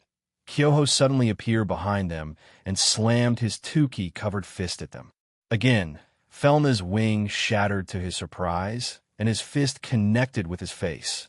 Kyoho followed up by firing a ball of Tuki at Arovo, who smiled at him. The ball stopped in front of her face, and she tried to backhand Kyoho, who dodged it, and he sent a kick toward her head, and she blocked that attack too. You jerk! My, what a foul mouth, she replied to his provocation. However, Felnas came back with a look of fury on his face. He and Kyoho disappeared as they clashed all around the dimension. It was clear to both of them that Felnas had the advantage. However, Kyoho used his experience to block, parry, and deflect Felna's punches and kicks. I've never had a lower life form hit me before. He roared at Kyoho. Am a higher existence than you, moron, replied Kyoho, and created several clones of him, and they all began attacking Felnas, who quickly defeated them. However, Kyoho appeared behind him and tried to punch him. However, a large feather jutted out of Felna's back, striking the young man in the midsection. Pathetic, said Felnas. But to his surprise, the Kyoho he hit disappeared in a puff of smoke. "Yeah, I agree," shouted Kyoho as he slammed his foot down hard on Felness. The man fell to the ground, clearly defeated and in pain. Kyoho began laughing at what he had done. He had copied Zenovia's move that she used on him. He knew it would work because Felness was underestimating him the entire time. He then felt a cold chill behind him, and he swung his arm behind him, but to his shock it was caught. The one who did that was Arovo. Kyoho dislocated his shoulder and disappeared from her sight, surprising her. He appeared behind her, and she felt various attacks hit her body. Kyoho grinned and fixed his shoulder. He hadn't used his entire speed against Felness, so when he escaped her grasp, he had used all of his power, which caught her off guard. He knew that it wouldn't work again. Arovo suddenly pointed at Felness, and he had stopped crying about his injuries. He floated up, looking furious. The power around him began to surge, and the entire dimension began to shake. The rest of the team were too stunned by this, but some did fire attacks at them, only for those attacks to be destroyed. "I'm going to finish you off," uttered Felness menacingly. Kyoho knew that he had to take this seriously now, or else he would meet his end. "It can't be helped then," replied Kyoho. Suddenly his cat ears and tails appeared. In total, Kyoho had 9 tails. His ears and tail resembled those of his mother, except that 3 of the tails were silver, and one of his ears was also colored silver. He also covered his body with Tuki again. "Bring it on, you fool," shouted Kyoho, and both of them disappeared, but Kyoho was overpowered by his opponent. Drake and Kyoho's 2 mothers teleported everyone near them and covered themselves in a barrier. Shouldn't we help Kyoho-senpai?" asked Gasper nervously. "It's an anomaly, so we leave it to him. None of you can take them on. Maybe Shiva, Ophis, and the Great Red, but no one else. Potentially Surzex and Ajuka, as well as the Barato 10 strongest of this world, though that's stretching it," said Drake. As he finished saying that, Kyoho slammed into their barrier, his body battered and bloodied. "Dang it, are you sure he'll be fine?" asked Tobio as he looked at Kyoho with worry. "Yes, he hasn't used it yet, and he'll be comparable to them if he does." After hearing that, everyone in the barrier stopped speaking and looked at the battle in front of them. And safe to say, Kyoho was being manhandled by Felness. Every move, attack, technique, magic attack, anything he threw at him was rendered useless. "I really need to train more in the tower," Sheesh complained Kyoho as he was hit again in the face and crashed to the ground. Felness floated above him with his 2 wings flapping behind him. Kyoho stood up shakily but had a massive grin on his face. "It's about time then. I can't really fight evenly if I don't," he said to himself. Kyoho grabbed the necklace around his neck and grinned at Felness, who showed no reaction. The pupils in his eyes sharpened like a snake, and he shouted, "Overdrive." Seconds later, the area around Kyoho erupted into a white and blue pillar of light. Felness, who was near it, moved away as he sensed that he would be harmed if he even touched that pillar. Even Arovo squinted her eyes at the power surge that they both felt.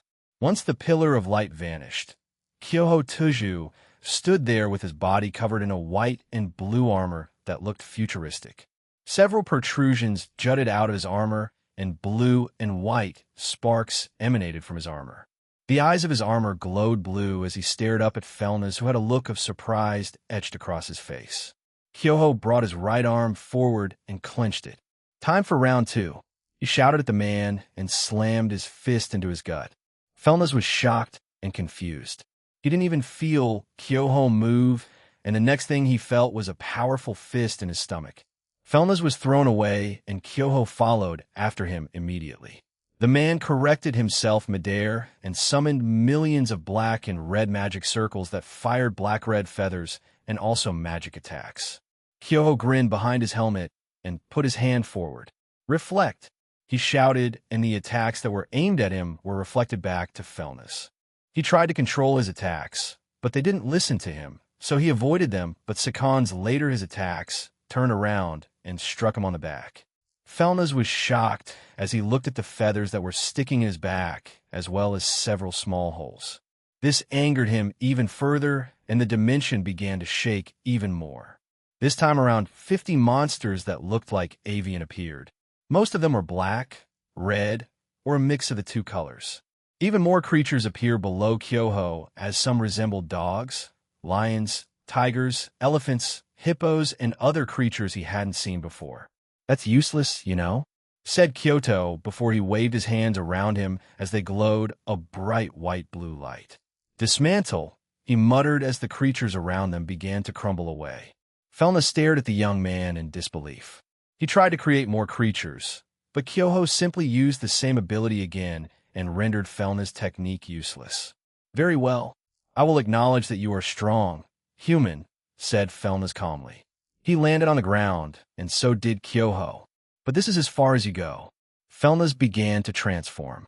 His body was covered in a black-red sphere, but no, said Kyoho before he dashed towards Felnas and covered his right arm with a vast amount of 10k and slammed his fist into his chest.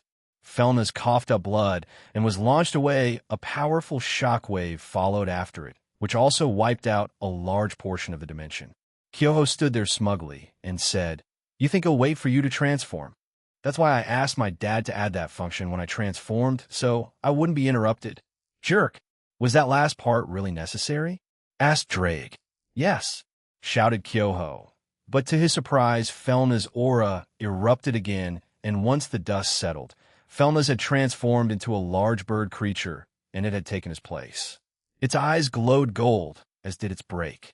Its feathers were black-red, but also looked like they were made of metal. Felna's bird form was around 30 meters tall and wide. Felna squinted his eyes at Kyoho before he roared, and more magic circles appeared behind him. Several black-red tentacles also appeared beneath Kyoho, and he used his dismantle on them, destroying them. He looked back in front of him and used Reflect and launched the attacks back at Felnas. The bird creature then fired a powerful breath attack at Kyoho, which split apart into thousands of lines. He dodged them, but he noticed that they followed him. He grinned again and used more of his speed. He jumped on top of the moving breath attacks and slowly made his way towards Felnas while maneuvering on them. "Hey, how's he running on them?" Issei asked in surprise. "Hey, Drake, can we do that?" "No," both dragons replied. "Kyoho is using 10k to cover his feet and run along those breath attacks. They're a thin layer, but if you master to the point like him, you can use it more than just increasing your strength," said Zoria. "Nei-sama, can you do that?" Kaneko asked her older sister. "No. Wow, I didn't think we could do that. The future older me from another world probably knows. Right, Naya?" Kuroka asked Testarossa, and Drake knows. "You practically did it when fighting an Eevee god." They were pretty shocked to see an Nikomata running on their laser attacks, he told her. "Yeah, I'm amazing," Kuroka shouted happily. No one wanted to tell her that Seichi did this yet, but they continued watching Kyoho fight the mysterious man. Kyoho eventually reached the bird and jumped higher into the air. Felna's eyes glowed, and even more magic circles appeared all around Kyoho. He also charged up another breath attack at the young man. "You can't dodge in the air," said Felnas. "Perish." He then unleashed all the attacks he had prepared. Numerous magic attacks were fired at Kyoho from point blank, and the golden breath attack hit him. Or so it seemed. Oomph! That's as Felnas was about to undo his transformation. He felt another surge of energy. He immediately looked back up and saw Kyoho unharmed. The young man had also retracted his helmet, and a crazy grin was spread across his face. In the young man's hand was a katana. However, it was covered in a white-blue aura. "Checkmate!" shouted Kyoho. From the aura, the body and shape of a dragon's head formed. It was the same color as the aura that covered it. "Step!" he shouted, using his mother Zenovia's move from her sacred gear. A small blue circular platform was formed behind him, and he used that to launch himself towards Felnas. In a panic, Felnas created several defensive circles in front of him. However, with Kyoho's current strength, he blasted through them and raised his katana above him. "I don't have a name for this, so it'll just say Tichi Yindi," shouted Kyoho as he swung his katana forward and sliced through Felnas and landed on the ground. A vortex of blue-white erupted from Felna's body, and a blue-white dragon materialized from the vortex before it swallowed him whole. Cinchuredo, but he couldn't rest there as he turned his attention to Orovo, who didn't help her subordinate in any way. She landed on the ground too and clapped at Kyoho. Wow, amazing. You managed to beat him. He's been unbeatable for a few years. Well done, young man. So I have a proposal. Will you become my next subordinate? He won the last duel and became mine. So I'm offering it now to you too, explained Orovo. Pass. I'd rather die than work for you, replied Kyoho. Fufu, I see then die, said Orovo. She appeared in front of Kyoho, who reacted in time and parried her attack. Orovo's hand was also quite sharp as sparks flew when his katana and her hand briefly touched. I guess I can play with you for a little bit, she said, and Kyoho was suddenly launched into the air. He quickly corrected himself and looked for the woman who had disappeared. Cinchuredo, that's not nice, you know. Didn't your mommy tell you that? She asked with a frown. She told me to eat a lot so I could grow big and strong. And also gender equality. These hands and legs will beat up anyone they deem fit, shouted Kyoho as thrusters activated from his legs and his kick connected with her midsection. Orovo's face cringed. However, Kyoho was suddenly flung away and he landed violently on the ground. He breathed out heavily as the toll of using his cosmic gear was starting to appear. He hadn't spent much time with it, nor had he stayed in his overdrive for this long, so his stamina was being drained by a considerable amount. I can keep going. I just hope I can beat her in the next few minutes. Otherwise, I'll need to ask Uncle Drake and my mother for help, he thought and sighed. Orovo suddenly appeared in front of Kyoho. He tried to block the attack, but it passed through him and landed in his stomach. Kyoho flew backwards, but as he began to regain his balance, he was then slammed into the ground, knocking the wind out of him. However, the assault didn't end there as he was thrown into the air. Orovo appeared in front of him again, but this time Kyoho was ready. He spun around and sent a kick at her. It landed on her head, but she didn't flinch.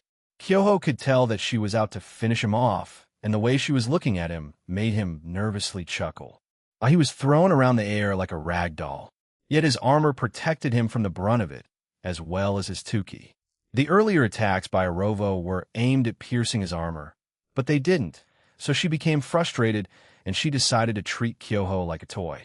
She smacked him around the air, using her superior power and speed, and slowly broke through his armor. It kept repairing itself at the cost of Kyoho's stamina, and it was depleting fast. Kyoho also knew this and was bracing for the final blow. He was suddenly slammed into the ground, leaving behind a large crater. Kyoho's overdrive had run out, and he was left back in his base form. He kneeled down while catching his breath. Man, the last time I was pushed this much was when Dad and I fought seriously. He mumbled to himself. His vision had started to blur, but he could tell that Orovo had landed in front of him. I try to be kind to you, you know?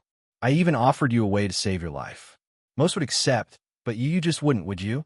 She asked in an indifferent tone. Kyoho looked up the best he could and grinned. I don't take orders from anyone.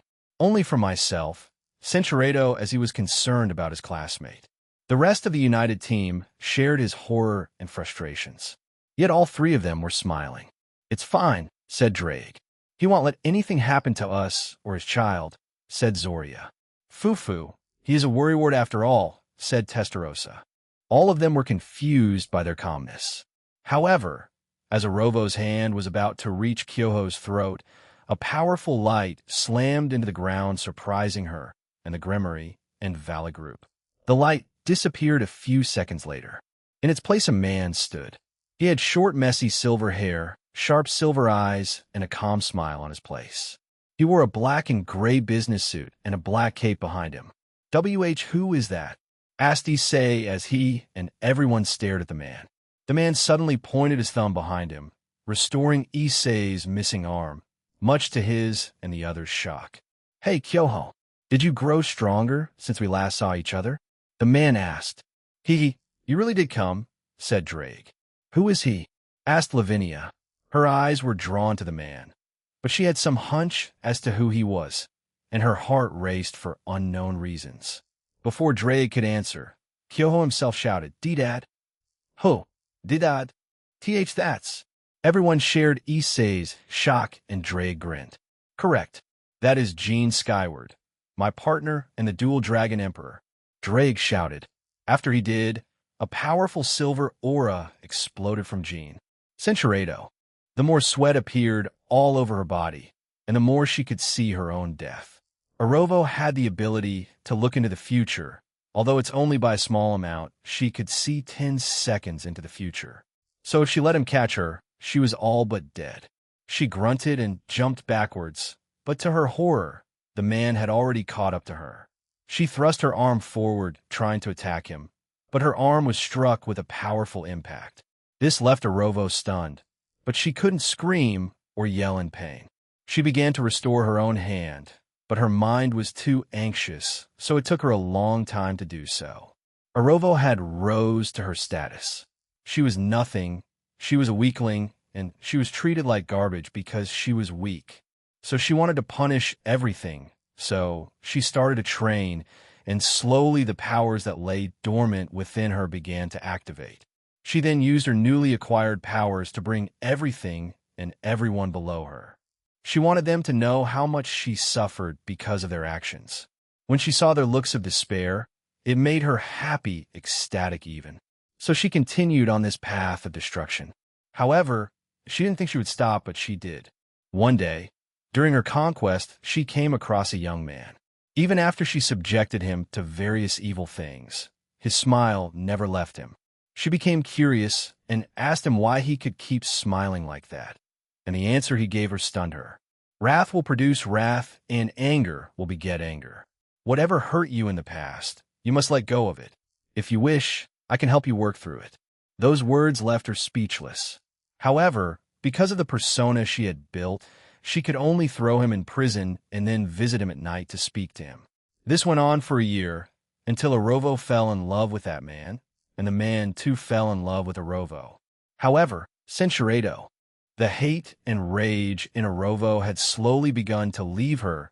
It had begun to dissipate. However, this one action, this betrayal, broke her. It only reminded her that life was disappointing and it was not worth it. So she confronted those people and came back with a vengeance. She decided to spread this hatred and rage to different planets, worlds, and universes. She began to conquer planets to show them that absolute despair existed. And no matter how hard they worked or trained, they couldn't stop her or the ones she recruited as her subordinates. Her right hand were fighters that stood up to her and lost. If they refused to become her right hand, she would defeat them and then take over their planet, world, universe. But if they accepted, then she would spare their world. However, it would be under her jurisdiction from then on, and she would control everything they did. Most accepted, and they prospered. Even after they died, she would keep their world as they were useful to her. Everything was supposed to be in her hands, but she then encountered another powerful and potential right hand. He killed her new one, and then this thing appeared in front of him. "Were you?" She shouted at Jean. The man in front of her did not answer. She flew further away and fired several beams of energy at him. But as soon as they were inches from his face, they would vanish. Jean didn't answer as he put his hand forward. Arovo was about to slap it away when she remembered what had just happened to her other arm. So she held back and instead fired a beam of energy at Jean. His expression never changed as the beam hit his wall of infinity and was shredded apart. Jean did not plan on beating her. He wanted to give her a scare and wanted his son Kyoho to finish her off. He continued to follow Arovo around the dimension as she desperately tried to attack him, but nothing she did worked. Jean finally let her go, and she summoned millions of magic circles behind her, as well as summoned 2 large creatures that resembled titans. The titan on the left was made of ice and stone, while the one on the right was fire and stone. Jean looked at the 2 titans and sighed. "Not good enough. I already have too many of them, and they're not unique at all," he mumbled to himself. He looked back at Arovo as his eyes glowed. The female felt so much dread from that it made her tremble as she backed away further. "Igris, Baru," said Jean. 2 shadow-like monsters emerged from his shadow. One looked like a knight, and the other an insectoid. "Play with those 2 for a while. You'll go see more of our new little friend." Both shadows silently nodded, and seconds later, both giants disappeared, and after that a sonic boom occurred. They had moved so fast that it took time for sound to catch up. This also create a powerful shockwave that eliminated the remaining structures in the area. What did? As Orovo was about to ask, Jean appeared in front of her again and slapped her. She slammed into the ground, which shook the earth and knocked her out. He landed beside her and sighed. Jean already knew her circumstances, and while he felt pity for her, the fact that she tried to harm Kyoho was an unforgivable act, so he would not spare her. He crouched down and tapped her head. This action caused her power to plummet down to the peak of God class. While Jean wanted to make it easier for his child, he didn't want it to be too easy for him. He thought that a real battle would be able to give him good experience. Once that was done, Jean appeared behind Kyoho. He put his hands on his shoulder and brought his head to his side while healing him. Kyoho, said Jean. His son turned to look at him. I think this is a good learning moment for you. So, it'll help you out a bit. Kyoho's body suddenly erupted in a golden blue light, shocking him. This is, muttered Kyoho. He had only experienced this once before. He was going through the Tower of Perseverance, and he was backed into a corner. He was a lot younger than he was now. He was 12 at the time, but an unknown power helped him back then. And when he asked his father about it, he told him that he unleashed his potential during that specific fight, and he defeated his opponent quite easily. Let's unleash that power of yours again, said Jean as he smiled at his son. He turned Kyoho around and held his fist in front of him. It's always like this. Huh? Asked Kyoho as he smirked at his father. Jean loved doing fist bumps. It hadn't stopped after all these years, and now he even does it with his son. Kyoho bumped his fist with Jean as the golden blue light erupted from him, but quickly disappeared. Kyoho turned around and picked up his necklace. Kyoho, go give that woman a bit of scare, said Jean, and he vanished, but he only teleported a distance away and hid his presence and energy. When Kyoho looked back at Orovo, she had gotten up and looked even more furious than earlier. Let's start round 2 then. Overdrive, shouted Kyoho, and he donned his blue-white futuristic armor again. Nonsense, shouted Orovo. She then charged at Kyoho with all of her full power. She was shaken up by her encounter with Jean, and she wasn't acting like her usual rational self. Kyoho covered his body with 10k and even activated his Nakomata powers. He himself was also going full power. Both of them met in the middle, and their arms collided, which resulted in creating powerful auras. One was pure white, while Kyoho's was a mix of blue and gold. It ended abruptly with Kyoho pushing back Orovo, resulting in a win. After briefly pushing her back, he sent a kick at her, which created a blade of wind. The speed was much faster than before, but she reacted in time and stopped it by slamming her hands together. The attack was inches from her face, and she managed to stop it. Too bad. Even with your new power, you still can't reach me, she said and looked up. But Kyoho wasn't in front of her anymore. Are you sure about that? He asked from behind her before he turned his right hand into a mini cannon and mixed his own energy and 10k into it, then created a large ball and slammed it into her back. Orovo was thrown away by the attack and then exploded a few seconds later. The attack was powerful enough that it destroyed that section of the dimension, but seconds later it was repaired by Jean. He didn't want this fight to break into the human world. Orovo came out of the explosion injured, but it wasn't life-threatening. However, it left her confused as she floated there with a missing arm.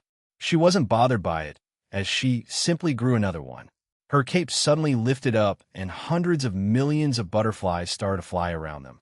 They then began to release a poison that did not affect Kyoho.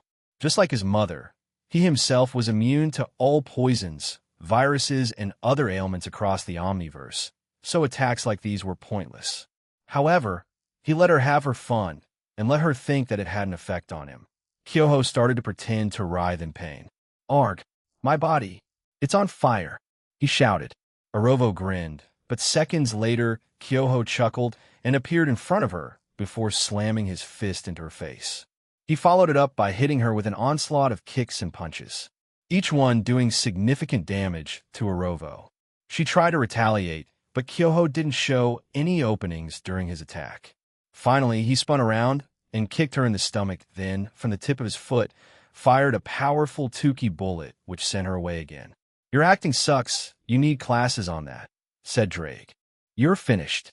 "That was incredible," shouted Kyoho before he flew toward Dorovo, who had survived the attack again. But this time, she was badly wounded. She tried to heal herself, but it did not work. "What did you do?" she asked in fury. "Do?" repeated Kyoho. He then looked at her injury. "Oh, that. You can't heal anymore, so you better stop trying to. I added that after you restored your arm, you know?" Arovo brought out her weapon from earlier and swung it down at Kyoho, who dodged it. However, when he glanced back, he saw the damage that her attack had done. At several points behind him, there were tears in the dimension that also summoned various things that weren't meant to be unleashed in the living realm. His father once told him about it. He told Kyoho in the simplest terms, they were just entities that shouldn't exist, but they were also essential in keeping the Omniverse working. So he kept them alive in another plane that was different from the likes of the dimensional gap or other realms that gods make. He told them that only the outer gods, or he himself, Jin, could gain access to it, or certain attacks, weapons, or techniques could open a rift between them. Once this was seen by Jin, he closed it and the weapon in Arovo's hands disappeared. "You shouldn't have done that," said Kyoho. "Now your little toy is gone. At least I know my old man is still here." Kyoho sighed. He had to end it now. He didn't know what else she was capable of, and after he saw that, he didn't like it.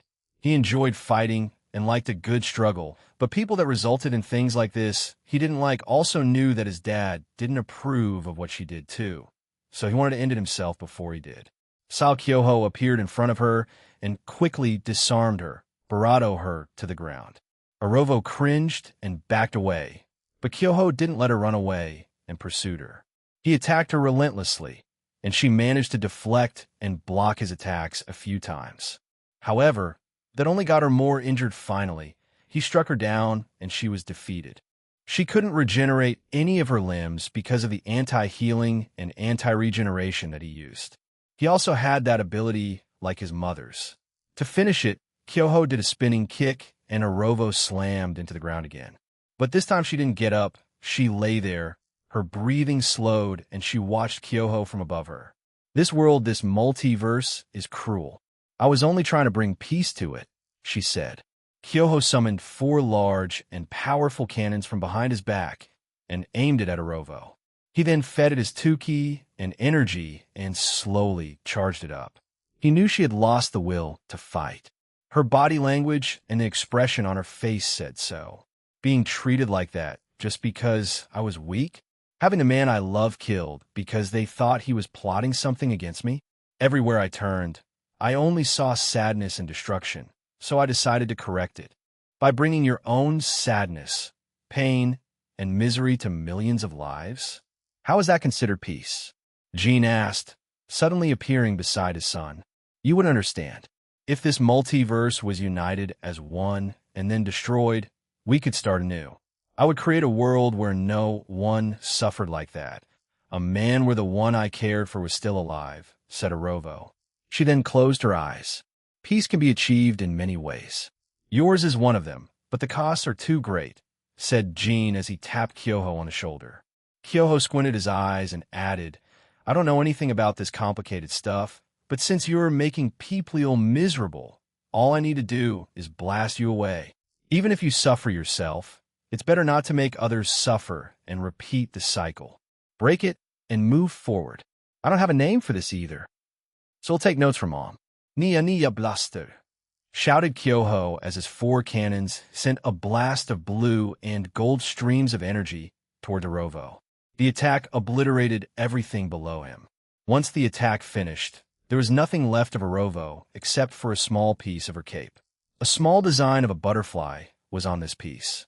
Kyoho landed on the ground and grabbed the small piece before he undid his overdrive and stored the piece in his ring.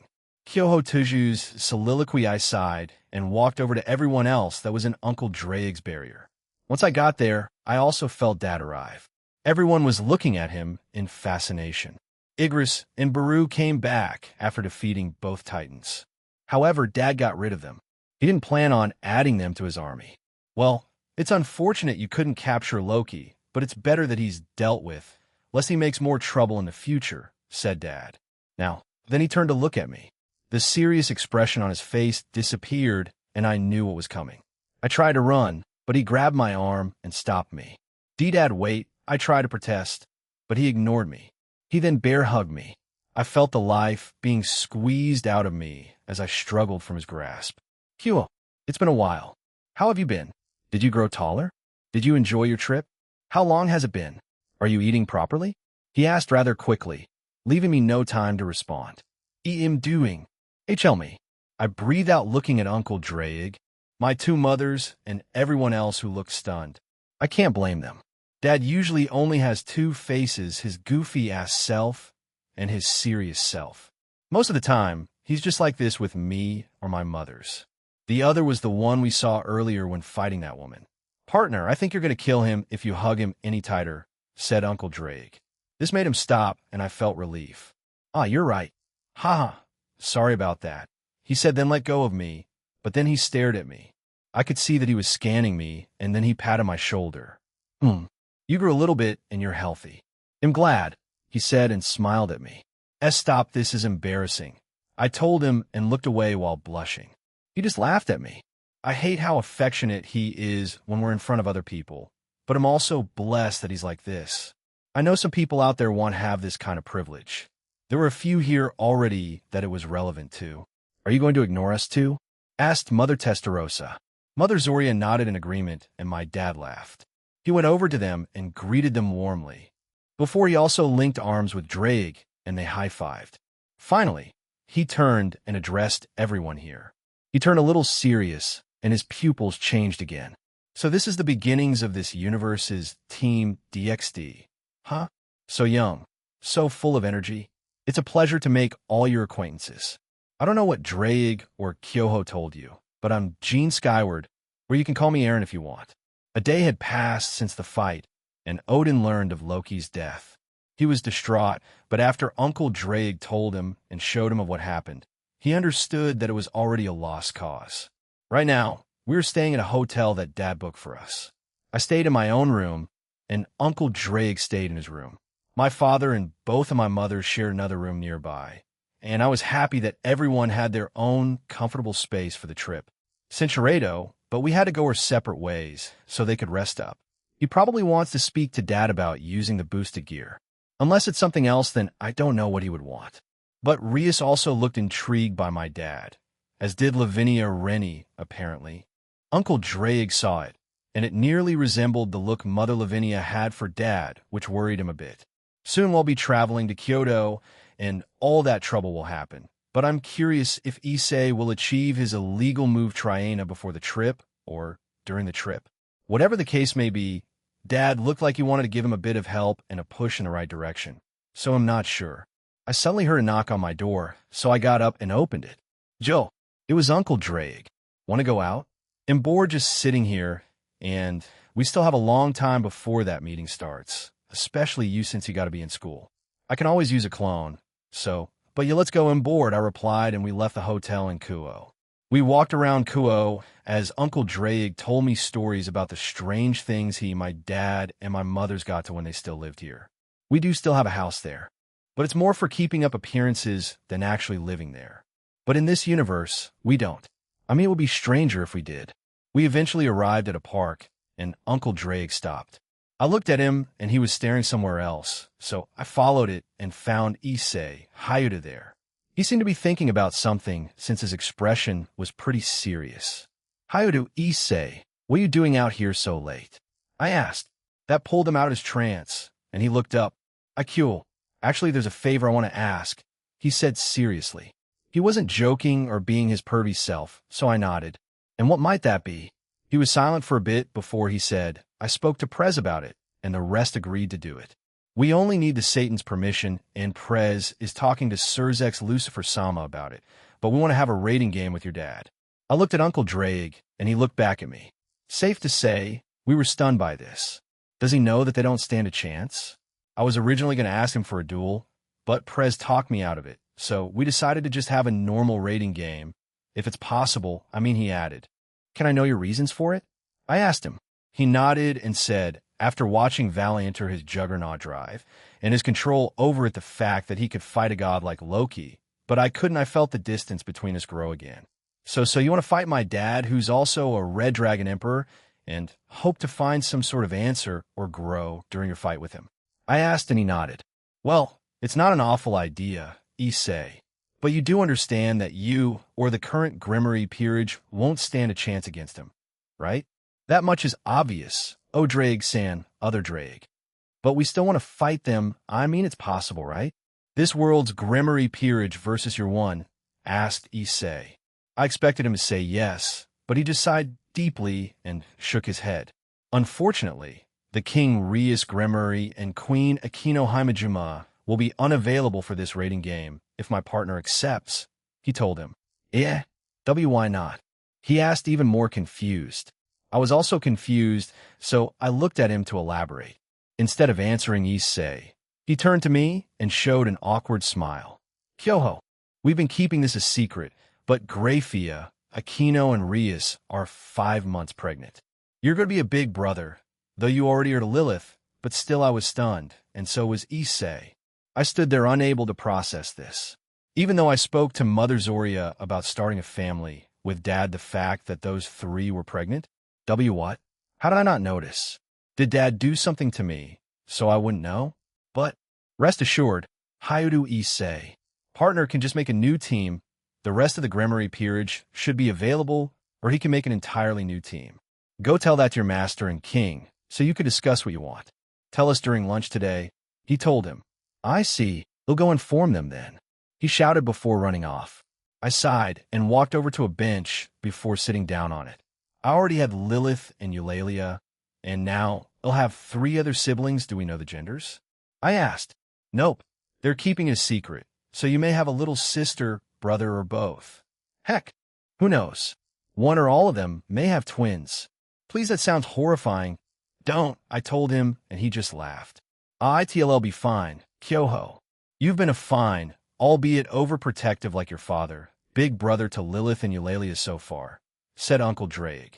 Should I take that as a compliment or something? I asked and lightly punched his shoulder. Yes. Screw you. A few hours had passed since then. We explored Kuo a bit more, visited the underground church facilities, and I gave the kids some slime pills to ease their pain. When I saw them like that, even I felt bad, so did that. Though Dad should be aware of their pain. So whether or not he accepts Michael's request in changing the 2 systems in heaven and creating those miracles or not is entirely up to him. I want to ask him to do it. The Grimmery peerage had been staring at me since the start of school. They knew that we'd talk to them at lunch, so they hadn't asked me about what Issei and I spoke about at night. But there was some kind of tension there. However, most saw it as the ORC having a bit of beef with me, as self-proclaimed delinquent. Hey, why do you guys keep looking at Kyoho? Matsuda asked Issei. Ashu? Oh, nothing, he's just coming to our club later to talk, he told him. Oh shoot, did he get in trouble with the 2 great one-E Samus? Motohama asked in excitement. He's going to get in trouble. I can still hear you 2 idiots. I just sighed and slammed my fist on my table and looked back at him. They panicked and ran away. Kyoho-san, you should be nicer to your classmates, said Asia. She's still the same as Mother Asia, though she usually asks nicely at first for the first 50 times, and if you don't listen, she'll get a bit more forceful. If they stop being idiots, then I will, but if not, then that's their own fault, I replied, and I got up before leaving the room. Those 2 were still there, and they ran away. Why in God's name would they stay so close? Lunch was finally here, so I headed to the Devil's Club room, and once I was there, Uncle Drake, Mother Zoria, Mother Testarossa, and Dad were there along with a very nervous Grimmery peerage, Irina, and a tired-looking Azazel and nervous Rossweiss. What did you do? I asked and looked at my dad. Why would you blame me instantly? Dad asked with a strained smile. Dad was sitting with my 2 moms and Uncle Drake across from them. The Grimmery peerage were on the other sofas and couches while Azazel sat by himself. The same with Rossweiss. Rias was at her desk, and Akino poured them tea.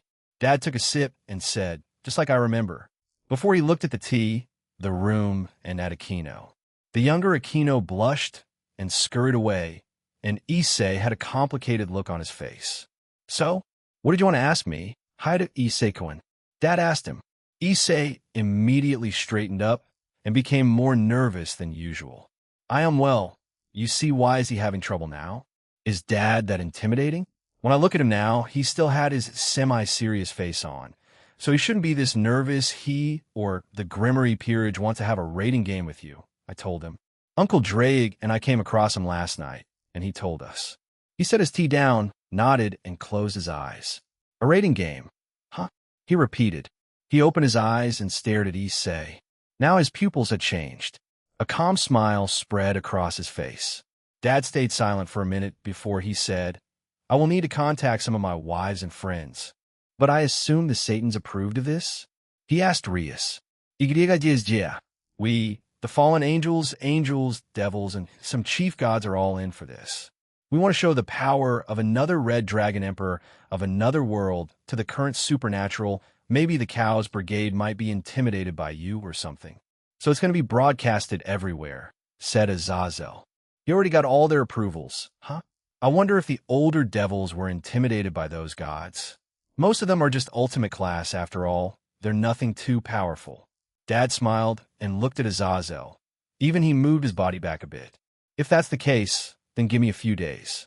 I need to see who's available.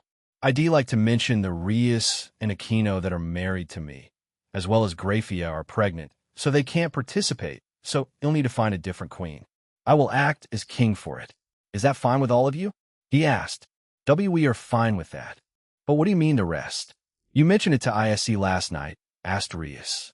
Kiba, Chiron, Zenobia, Asia, and Gasper should be available. Rosweiss did not join your peerage in our world. Instead, she worked for me. Since Hyudu didn't exist in our world, you had no pawn until, well, she won't participate in this since I plan on asking 2 others to be pawns, he told them. He raised a finger. I will be the king. I will only have 2 knights, which are Zenobia and Kiba, 1 rook, which is Chiron, 2 bishops, which are Gasper and Asia. The queen is yet to be decided, and I will have 2 pawns. They'll equal to 4 pieces each. That's how my team will be. Any questions or complaints? He asked. The Grimmery Peerage shook their heads, and my dad smiled and got up. Good. This rating game will be something you guys will remember for the rest of your lives. Learn from it. They'll get going then. Drake, contact me about the details. They'll go back to Sanctuary and inform everyone else. He told him and disappeared. Fufu. He hasn't been that excited since the last Rating Game World Tournament, said Mother Testarossa. Rating Game World Tournament? Asked Azazel. She nodded and told him about it. How it came to be, and that it's been happening every 5 years, and that Dad is the one that sponsors it and gives out a single wish they desire. So it became a reality. Huh? But gods also participate in it. Sheesh, your world sounds crazy. But it will happen here too eventually, right? You guys better start working harder since all that's going to happen, said Azazel. The entire Grimmery group became tense at the thought of it. If I may? Kiba asked, and Mother Testarossa nodded. What team did Jean Skyward-sama have for the last exhibition match then? Nice. Good question, Kiba. We can probably guess from there then, said Issei excitedly. Uncle Drake laughed and said, he changes it every 5 years, including the queen, so it really depends on who wants to participate. Mother Testarossa nodded. Correct. He changes it every time, so it's not the same team over and over again. But the last one was like this, she said, and summoned a magic circle and had a list on it. King Jean Skyward, Queen Selene, Dragon God. Rook Scathach, Goddess. Rook Rosweiss, Valkyrie. Bishop Shala, Human. Bishop Ravel Phoenix, Devil. Knight Haru, Dragon. Knight Uruk, Dragon, Pawn for Valerie Teeps. Damper, Pawn for Marana Shidorova, Reincarnated Angel. Ravel Phoenix, so she's part of his group too? Rias asked. Yeah. Mother Ravel is a genius tactician and the one that created their tactics. Anytime she's part of the team, she meticulously destroys the opposing team throughout the match. Centurato Gasper looked at me, but I shook my head. You can ask him when you meet him again, or even your older self. He'll probably tell you, I told him. Mother Testarossa nodded and said, correct, but let's see what my husband's team will be against yours. He did tell you the names of the ones participating, so here. King Jean Skyward, Queen Rook Chiron Tiju, reincarnated devil. Rook, vacant. Bishop Gaspar Vladi, reincarnated devil. Bishop Asia Argento, reincarnated devil. Knight Zenobia Corda, reincarnated devil. Knight Kibayudo, reincarnated devil. Pawn 4. He might also make you fight your counterparts, so keep that in mind, said Uncle Drake. I agree with Uncle Drake. It wouldn't be a surprise if he tried to as I want to finish that sentence. Mother Zoria waved her finger at me, telling me to stop, so I did. Well, you'll see when a match starts. Anyway, you guys have some time before it starts, so go ahead and train like your lives depend on it. The room fell silent, and I decided to leave. My mothers also told them a few more things that were relevant to the World Rating Game Tournament. However, I was followed by Ross Weiss. Once I arrived at a different room, just before the door to the outside, I stopped. Can I help you? I asked. What did your father mean that I worked for him? She asked me. According to Mother Ross Weiss, she was given a choice. Become a devil and rook of Mother Rias, or work for my dad. In the end, she chose to work with Dad.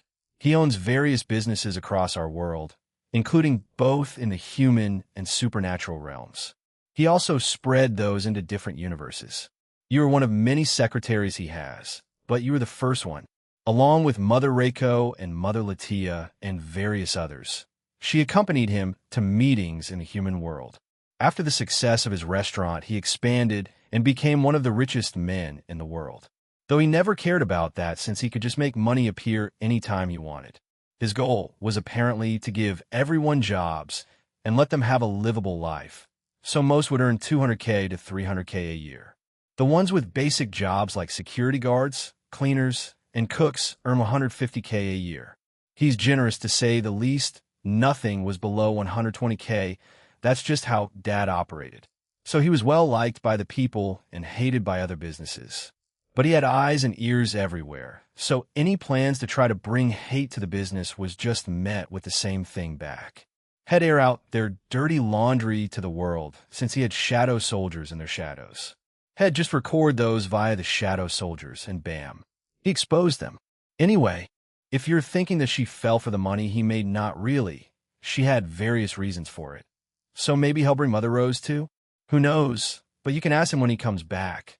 I told her and finally left. A week has passed, and Dad was coming back in a day with his team, along with others. I wonder if we'll see Lilith or Eulalia. Well, in any case, the rating game between Rias Gremory and the mighty dragon Issei, Hayudu, and my dad became widespread quickly. Every mythology and faction was going to tune into the rating game, as they were curious about the legendary dual dragon emperor and middleman of our world. Uncle Drake was the one that hyped him up, and many were excited to see this, and it was going to be held in the floating city of Agars, just like Mother Rias and Uncle Seror's rating game. But it's going to be structured like Uncle Riser versus Mother Rias rating game, so it's just standard rules with nothing added. Apparently, the devils wanted to show it could be simple like this. So, the other mythologies might want it to become a future form of entertainment on their part. The Gremory peerage had been hard at work, and Uncle Drake and I lent them a hand. We put them through some Spartan training. That's all. While they didn't go up in power, they shouldn't be knocked down that easily by Dad's team. I looked over them as they all lay on the ground out of breath. Tomorrow, they finally fight. Issei Hayuda's soliloquy that night, after our training session with Kyoho and O'Draig, we, the Gremory group, were in my home. So, that's our current strategy. We'll go with it, all right? Prez asked, and we all nodded to her plan. But keep in mind that both Kyoho and the other me told you that your older and wiser counterparts will essentially know how you think. So this might just be useless. No offense, said Drake. It's as he says, Testarossa-san warned us that the other Gremory group already went through a lot, and they may have already thought of the same things as we did. So this could all be useless, but it won't hurt to plan, I told Drake. Right? We just have to rely on what we know and how everything plays out. But we also know that we won't win this unofficial rating game. But a lot will be watching it, so we have to try our best, said Kiba. So many people, it makes me nervous, muttered Gaspar as he shivered. We'll be fine. We just need to do our best. And it's as Yudo said, we want win, but our aim is to learn something new from this. So let's do our best, Prez said with enthusiasm. Yes, President. We shouted and concluded our meeting. An hour later, I was still awake. I couldn't sleep. No matter how hard I tried, I couldn't unlock that illegal move Triana. So I had to rely on my normal balance breaker for this match. However, I also increased my time limit to 14 hours, so that was something at least. I could also use Ascalon a lot better too. Can't sleep? I turned around and saw Prez. Know him both worried and excited about tomorrow. I wonder how everyone else looks and who the queen and pawns will be. I asked her. I was very curious. I was surprised that I wasn't excited to see the women he would bring. I also don't think my usual tricks will work on them, I added, and Prez laughed. No, I don't think so too. But let's go get some rest now, I see. We'll need all the energy we can for tomorrow. Ah, yeah. Sure thing, Prez, I replied, and we headed back to my room. Kyoho Tuju's soliloquy Uncle Drake, both my mothers and I were waiting in the lobby of the floating city. We were waiting for the Grimmery peerage, and they finally arrived. All of them looked nervous, but they were ready for this. You could better go to the bathroom, just in case, I told them. I already went 6 times, replied Issei. Never mind. They were very nervous, then since a few agreed with the dragon leader. Suddenly more people appeared. A few fallen angels, gods, and the Satans. Even the Slash Dog team was here. So, where's your old man? Kyoho? Azazel asked. Before I could answer him, a magic circle appeared on the ground to our right, and it glowed brightly. Suddenly, my dad and a few others came out. Kyohoniya. Mom screamed and hugged me. Cinchuredo. So Kaneko looked at her own body, then punched Issei. Ow, why me? I didn't do anything. He yelled out and clutched his side. It's nothing, Kaneko said in irritation.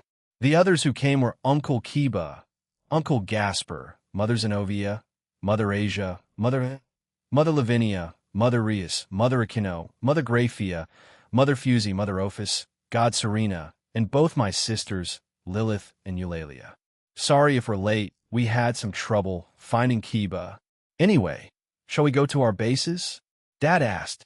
From what I can tell, the ones not participating are Mother Aquino, Graphia, Rias, Lavinia, and both my sisters. The rest should be in his team. The Grimmery peerage of this world stared at their counterparts. The one shocked the most was Gasper, as the two looked completely different. The younger Gasper shook violently while the older one stared at him and sighed while rubbing the bridge of his nose. Uncle Gasper wore a black noble suit, had his hair slicked back, and had the aura of a dignified vampire, but he's still a kind person under all of that intimidating presence. Holy goodness, look at that. So who's not fighting and who's fighting? I can see Rias. Aquino and Graphia are pregnant, so they're definitely not participating, asked Azazel. Dad summoned a clipboard and threw it at him. Azazel caught it, read it, and nodded. I see, so that's how it is. All right, we'll have the staff here guide you to the room. Grimmery peerage, you guys know where to go. The rest can follow me, shouted Azazel, and we parted ways. Once we were in a VIP room filled with noble devils and other VIPs like Geezer Odin and the other gods that came with us, my group or family were in our own section. However, I could tell that the Lavinia Rini of this world kept glancing back at Mother Nia and my sister Eulalia. This also included the Slash Dog team, as they were shocked to see Mother Nia with a baby. A giant monitor was in front of us, and it showed a list of the teams. Rias Grimmery's peerage. King Rias Grimmery, Queen Aquino Himajima, Rook Rosweiss, Rook Kaneko, Tuja Bishop Gasper Vladi Bishop Asia, Argento Knight, Kiba Yudo Knight, Zenobia Pawn. 8. Issei Hayadu, Team Dragon Legacy. King Jean Skyward Queen, Himajima Rook Chiron, Rook Vacant. Bishop Asia Argento, Bishop Gasper Vladi Knight, Zenobia Corda Knight, Kiba Yudo Pawn. 4. God Serena Pawn. 4. Fusey Hirawa, so your old man is missing a rook. Huh? Will Chiron be fine then? Asked Azazel. I thought he'd be an announcer for this, but I guess not. By the way, they would probably want you or Drake to be an announcer, so who wants to go? He'll go. I know more about partners' abilities than Kyoho, said Uncle Drake, and he got up and left with Azazel. That was true, he did. They spent a lot of time together after all. I'd be an unreliable narrator if I went. Also, he always uses that team name Dragon Legacy. I never asked about it, but I guess he just likes it. Ladies and gentlemen, and people all over the supernatural world. Today we have a special rating game for all of you. Over to the west, we have the Grimmery Peerage. They're pretty well known for stopping Kokabeel. In the recent attacks of the Cow's Brigade and Evil God Loki, they have the famous dragon and red dragon emperor, Hyudu Issei. The announcer shouted. Over in the east, they came into our universe as a surprise, hailing from a different one. Their king is also renowned as the dual dragon emperor who wields both the boosted gear and divine dividing Longinus. He's also the middleman who united the supernatural of his world. Will both dragon emperors clash in today's game? The match will begin in 5 minutes. Both teams can now start preparing. 5 minutes, also what will he use? Serafal asked me. Probably the boosted gear. Hyudu Issei requested for a duel with him before it turned into a raiding game. So Dad probably will train him during their confrontation, I told them. After that, we all became silent as we watched the green as the countdown slowly ticked down. Third-person point of view over in the Grimmery waiting room. Everyone was tense. However, it was broken when Akino said in a shaky voice, Sithin-sama is here. She's also married to Kyoho-kun's father. Who's that? Akino-san? Asked Issei Hyudu. She's my cousin and the current head of the Himejima clan, replied Akino. She didn't want to elaborate, so she said nothing more. Issei could see that, and so didn't press for more information. TT, that was me. We looked nothing alike. Stuttered out Gasper Vladi while shaking. I can't win against him. He squeaked out. Before they could say anything else, they heard a buzz. Rias, who had kept her eyes closed, opened them. Most didn't see it, but she was also shaking. It's time, let's go. Stick to the plan, she told them. Over at Jean's side, they were all relaxed until they heard the buzz too. Well, you guys know the plan. Take it easy, all right? Especially you. God Serena, said Jean. Fwahaha. I will Jean-sama. No need to worry, replied God Serena as he did a few poses. Jean chuckled and shook his head. All right, move out. However, he stopped Suzaku and said, Take care of her. She seems delicate right now. I know. She's like a little sister to me. Whether if it's the Akino of our universe or this one, replied Suzaku. The raiding game field that was being used in this game was a replica of Kuo Town. The Grimmery Peerage was stationed in their clubroom, while Jean and his team were over at the abandoned church where Rainier and her group stayed waiting for Asia. 5 minutes are up, so let the raiding game begin. The announcer shouted. Oh, it seems the Grimmery Peerage is making their move already. The Grimmery Peerage began to move, but suddenly Suzaku appeared in front of them. Es Suzaku-sama, Akino shouted in shock. She had stopped in front of Issei and stared at him. Issei became uneasy, but he's waiting for you. Hyudu-seiken, said Suzaku. She then turned to Akino and grabbed her hand. Let's chat, shall we? Before Akino could respond, they disappeared. He's waiting for me, huh? Issei repeated and turned around. Prez, I have to go, he said resolutely. Upon seeing his resolve, Rias agreed. HAA, so much for our plan. Very well. Go meet your counterparts then. I don't know who we'll meet, but please be careful. Learn from them and good luck, said Rias. Yes, President. The remaining members shouted, and they all ran off to fight their counterparts. Near the shopping district, Kiba Yudo had met his counterpart, Okiba, other Kiba. Okiba held his hand up with a friendly smile, a sword by his side. Yo, you made it. I've been waiting, said Okiba. Oh, it's knight versus knight. Yudo Kiba versus Yudo Kiba. Kiba took a deep breath before he summoned a holy demonic sword. It'll be in your care. Okiba smiled and said, before that, would you like to see something interesting? Kiba became curious and nodded. He put his sword down and waited for his older counterpart to speak. Instead, Okiba brought out a smartphone and showed Kiba a picture. Kiba's eyes widened in disbelief. Why you that's? Tosca. She was alive, and I believe she is alive here too. I'm married to her, actually. We even have a single child. She inherited my previous sacred gear blade blacksmith, explained Okiba. Inherited? Previous? See, child. Kiba repeated and blushed. Haha, I can see you're shocked, but you don't worry, one of your comrades is fine, and you'll be reunited soon. But I merged both my blade blacksmith and sword birth, and created blade birth. Although Jean-san helped me with that, explained Okiba. He unsheathed his sword. This is the result, a sword with holy, demonic, divine, and draconic properties. Okiba then fed the sword his energy, and it glowed brightly, forcing Kiba to take a step back. Do your best against me, younger me. If you do, I will help you with finding Tosca in this world. Jinsen already gave me his permission, said Okiba. Kiba couldn't help grin, and his power erupted. If that's the case, I will put my life on the line. Please teach me well, shouted Kiba before he charged at Okiba. Kaneko Tuju and Rosweiss came face to face with Chiron Tuju as she ate some candy on a bench. Both were a bit surprised and unsure on how to react to the situation. You, Chiron-san, right? Are we fighting? Rosweiss asked. Chiron nodded and gestured for someone to join them. It is I, God Serena. A male figure jumped out of the bushes and landed on a single foot before doing various poses. A random light had appeared and shone down on him. Both Kaneko and Rosweiss were left speechless by this, unable to react to the situation. Chiron walked over to God Serena and poked his side. Behave, she mumbled. Fwaha. My apologies, Chiron-sama. Now then, younger Rosweiss. Let's battle, God Serena said while pointing at the former Valkyrie. She was too stunned to react any other way, and they walked away from the two Nicomedes. Jean said to do whatever we want, but with moderation, so it'll be harsh in my training, said Chiron. Suddenly, her cat ears and tail appeared, and she grew a bit taller, shocking Kaneko. I called it Chiron mode a few years back.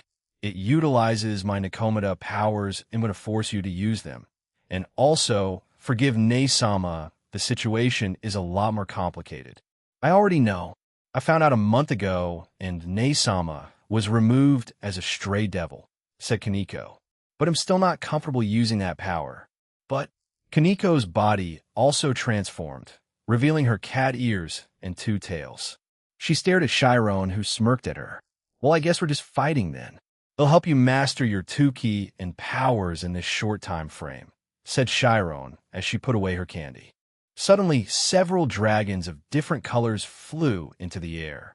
Numerous magic circles also appeared. I guess Rosweiss and God Serena started, said Chiron. Kaneko then charged at her older counterpart, determined to win this fight. Various other members of the Gremory peerage met their counterparts, but Gasper Vladi and Rias Gremory were yet to meet theirs. Rias didn't have one, so she accompanied Gasper. However, they suddenly felt a chill in the area, and darkness and fog surrounded them. This is a vampire can do this, said Gasper while quivering. From the darkness and fog came out Gasper and Fusey. Gasper stared at his older counterpart, unsure of what to say to him. But Fusey spoke first, breaking the silence. How do you do, Rias Gremory? Fusey, a magician of Grauzober and part of another world/dog team. I'd like for us to fight. If not, then both Gasper Cohen and I will fight you two together, said Fusey with a polite bow. President, I want to fight him on my own, Gasper said shakily. Gasper Rias replied, but could see the determined, albeit scared, expression on his face. All right, but please be careful, she told him. Gasper smiled and added, Don't worry, Prez, he'll look over this younger version of me. Rias was surprised, but smiled back at the older Gasper, and she left with Fusey. Once they reached a different area, they stood at opposite ends. Why did you want to fight me? Rias asked. Your older self asked me to. She couldn't do it herself. Centuredo, she didn't know if what the woman in front of her said was true or if she was bluffing. Rias awkwardly smiled and agreed. Very well. I will face you with everything I have, said Rias. She then covered her body in a powerful aura and summoned 2 balls of power of destruction. She then launched them at Fusey. Fusey smiled and poked her wand in front of her. 2 small magic circles appeared in front of her, and the 2 balls of power of destruction were absorbed into them. When Rias saw this, she was stunned. She expected Fusey to destroy them, or even nullify them with her own magic. But to absorb them? She hadn't seen that before.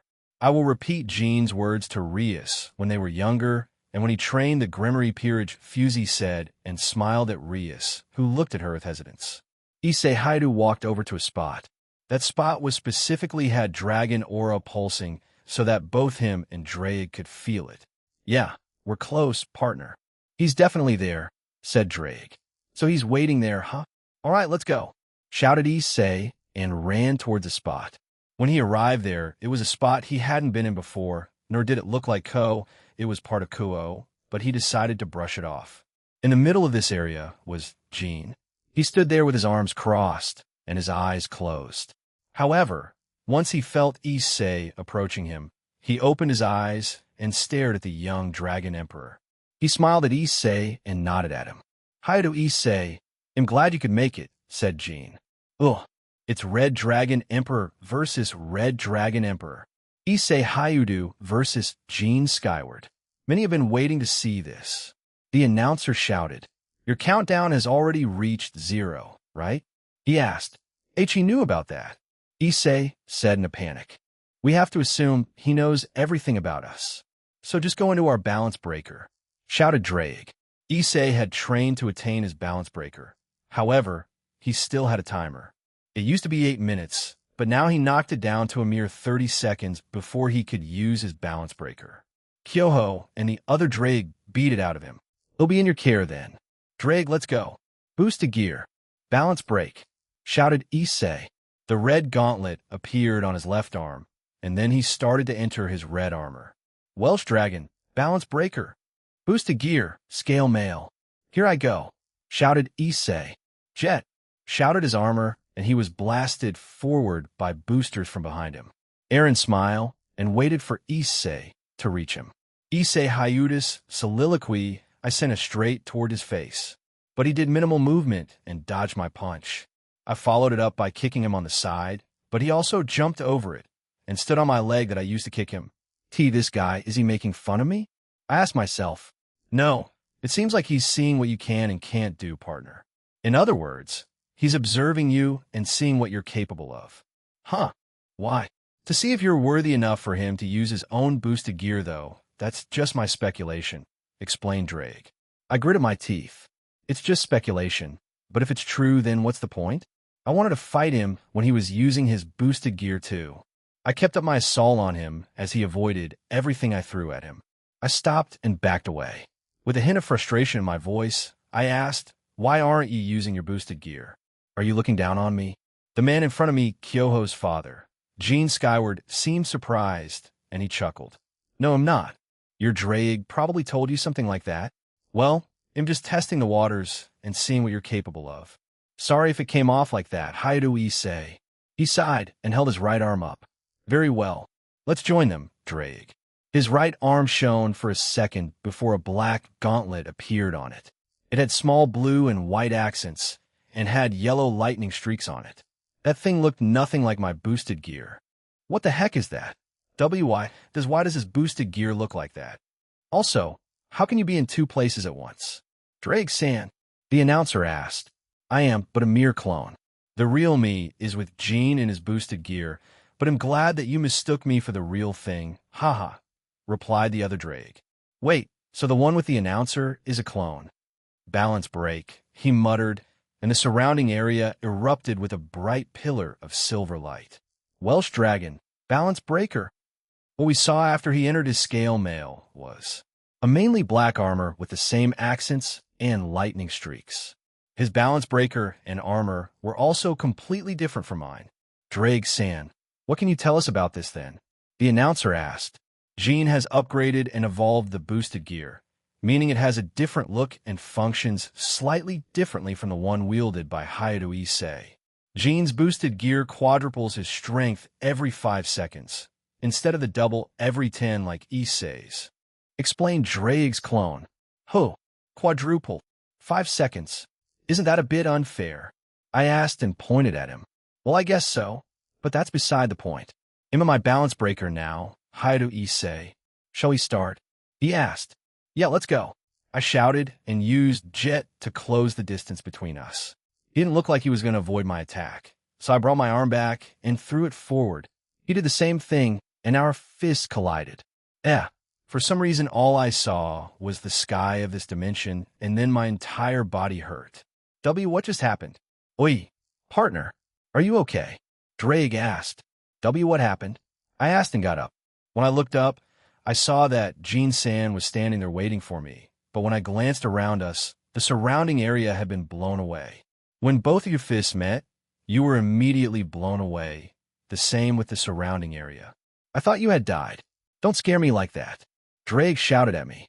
I see, I replied before I got up and used my boosters to launch myself towards him again. Our fists once again slammed against each other.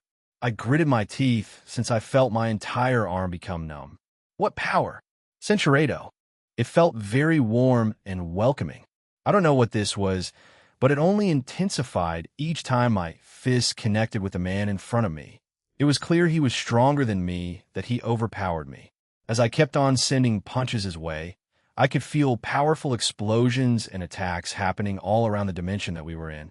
Everyone else was doing their best in their own matchups, so I had to do the same. Even if we didn't win today, even if we never stood a chance against these guys, I still wanted to do my best. I wanted to convey to them that I was serious. The things that Kyoho told us about his dad were very little. However, the things that the other Drake-san told us were his heroic tales, both in their universe and other ones. He was like me, the legendary Red Dragon Emperor, but he was even more famous. I was jealous, but also respected the man that I was yet to meet. But today I got to fight him. Ayag! I screamed and threw another punch. Our fists collided again. A powerful shockwave occurred around us, and my armor cracked. Jean's powers, his fists, are used to protect everyone. He rarely fought for himself in the beginning, but he eventually started doing that, but he still never forgot what he used those fists for. To protect his family, to protect his friends, and everyone he cared about. The words of the other Drake-san echoed in my head. Our fists slammed against each other again. They were heavy, really heavy. So these are the fists that he uses to protect his family and friends. I felt my own emotions swell up inside me. Partner, I think I know what this strange feeling we keep sensing after your fists collide. They're my partner's feelings. Another voice joined us. It was Yo. It's me, the other Drake. I think this was possible because both of you wield the boosted gear, but our stream of consciousness keeps on connection from time to time. Partner experienced a lot of things when he first became the Red Dragon Emperor, but he remains a good person at heart. I hope you understand that, said the other Drake. He wants to teach you a lesson, Hayuru Issei, the other Drake said. Suddenly my consciousness was brought to another place. In front of me was Jean-san in his scale mail. I looked around us, and it was the sky. It was so blue and endless. The ground beneath us was also water. It was so clear I could see the sky, clouds, and even my own reflection. Issei, he called out my name. Centurado, I nearly lost one of the women I love. As I said, it's fine if you pursue your own path and enjoy what you love, but in order to achieve those things, in order to live out peaceful days with your future partners, don't you need one thing? He asked. Jean-san's face looked so gentle and caring. Even though we didn't know each other well, it felt like he cared about me like he cared for his son, Kyoho. Peace, we said at the same time. He nodded. That's right. Pursue peace, and let it be the peace that you want. The two heavenly dragons will change this world. So pursue it together with your rival. Break the cycle of your destined fight. Don't hurt each other, all right? Also tell them how you really feel after the incident with Barato. Bottling it all up isn't healthy. If you want to pursue something meaningful, you need to get past that hurdle to call Rias by her name. She'll be happy about it, he told me. He also knew about my trauma, the fact that I couldn't take that next step with the girls, face my trauma, and call Prez Rias. He took a step forward and arrived closer to me. He then put his fist forward. I remembered he did the same thing to Kyoho when he fought that woman that was as powerful as the dragon god of infinity. We can't keep living life asking ourselves the what-ifs. Take a hold of the future now and shape it to be the one you want. He smiled at me again, and I shakily held my arm up to bump my fist with his. From one Red Dragon Emperor to another, strength lies in many forms. The one that Vala pursues might not be the one that suits you, so keep searching for yours. I know you'll find it, he told me. Yes, we'll keep doing all that. I never thought I'd get so much advice from someone I just met. I shouted as I felt tears going down my face. He chuckled, and finally our fists bump. Keep on flying, brave one. You will. I screamed. Even out here I was crying too. Jin-san, I shouted. The aura around me erupted. I didn't think you'd be able to unlock a power like this if you spoke to another Red Dragon Emperor. Issei, a voice said inside me. Elsha, Belzerd, who? These two are two previous wielders of the boosted gear. Belzerd was previously known as the strongest, said Drake. We enjoyed watching his life, as the Red Dragon know, the mighty dragon. And whatever they spoke about, it helped him come to terms with several things. We can rest easily after this, said the woman. Elsha, Belzerd, give him some last words too. Click, click, zoom, zoom, Ian. What kind of last words were those? I felt something leaving the boosted gear and heard Drake sigh. They're gone, but we gained a new power. I don't know what you and Jean spoke about, but let's use it. Partner, right? I brought my arms to the side and shouted. Let's show him the new power of the Red Dragon Emperor. Right? Shouted Drake. Desire. Diabolos. Determination. Dragon. Disaster. Desecration. Discharge. Many voices came out from the jewel. Then it began to shout D several times over, as if it were broken. My power surged even more. DDD. Thank you, Jin-san. Let me show you what we have just achieved. Mode change. Welsh Blaster Bishop. My armor began to change. A backpack appeared from behind me, and from that backpack came out two cannons. Boost, boost, boost, boost, boost, boost, boost, boost, boost. I could tell that Jin-san was smiling at me, but I wanted to fire this thing now, to show him my brand new resolve. Let's go Drake. Dragon Blaster. The cannons on my shoulder let loose a powerful beam of red and green. It took everything in me not to be blown away by my own attack. The ground beneath me was also blown away, but Jin-san put his hand forward and stopped the attack. Seriously? I shouted in disbelief. He then forced the powerful beam into the sky, and it eventually dissipated. Even an attack like that, haha, you're really something else, I muttered. Hayao Issei, let me show you something else too. You'll achieve this soon, I just know it, said Jin-san. He then raised his right arm up into the sky. I left my new bishop form and was in my normal scale mail. I then changed into a stance to get ready for whatever he was about to do. Who was about to awaken, he started to chant. Wait, is he intending to use his Juggernaut drive? Said Drake in a panic. We need to stop him then. The outer dragon god, who holds the truth of the king up high. That's not the chant. What is that? He shouted again. Holding the infinite hopes and unbreakable dreams, and walking the path of righteousness, the area around us began to shake. Then the area began to let out a warm feeling, like the one I felt earlier. I will become a god emperor of all dragons. The helmet around his head disappeared, and Jin-san looked at me directly in my eyes. I felt a chill, but I couldn't move. Drake also had gone silent. The dimension also had gone silent. The previous explosions and sounds of attacks being thrown had stopped. And I will lead you all to a path beyond the stars, glowing in true outer light. Exoteric Dragon, full drive. Once he finished his chant, the entire area, the entire dimension erupted in a bright golden and silver light. Why is it so warm? I feel so warm and comfortable right now. Partner, is this coming from him? Right, what on earth is this? Once the light show had stopped, what we saw in front of us shocked us. Jin-san's armor had completely changed. His armor looked more like a mecha rather than his regular balance breaker. A golden and silver aura shrouded his body. With each pulse of that aura, the dimension shook. That's Jin's queen form. You saw Hayao Issei's new form, correct? That's what they dubbed his illegal move, Triana, and the form Hayao Issei had was his bishop form, said the clone of the other Drake. So that means this is the potential queen that Hayao Issei can achieve. The man asked. It may look different to the one that Jin has, but yes, eventually he will also achieve it, replied Drake. Queen, the queen form. If I can access my bishop, rook, and knight forms, then I can eventually get that too. Drake, right? Mode change. Welsh Sonic Boost Night. I shouted. Change stars Sonic. Let's go. I charged toward Gene San, and he also did the same thing. Ik Sonic Booster. His armor shouted, and he was faster than me. He arrived in front of me first. Yex Impact Booster. His right hand changed into something else, and he slammed his fist into my chest. I was sent flying and crashed into the ground. I quickly got up as he had dashed towards me.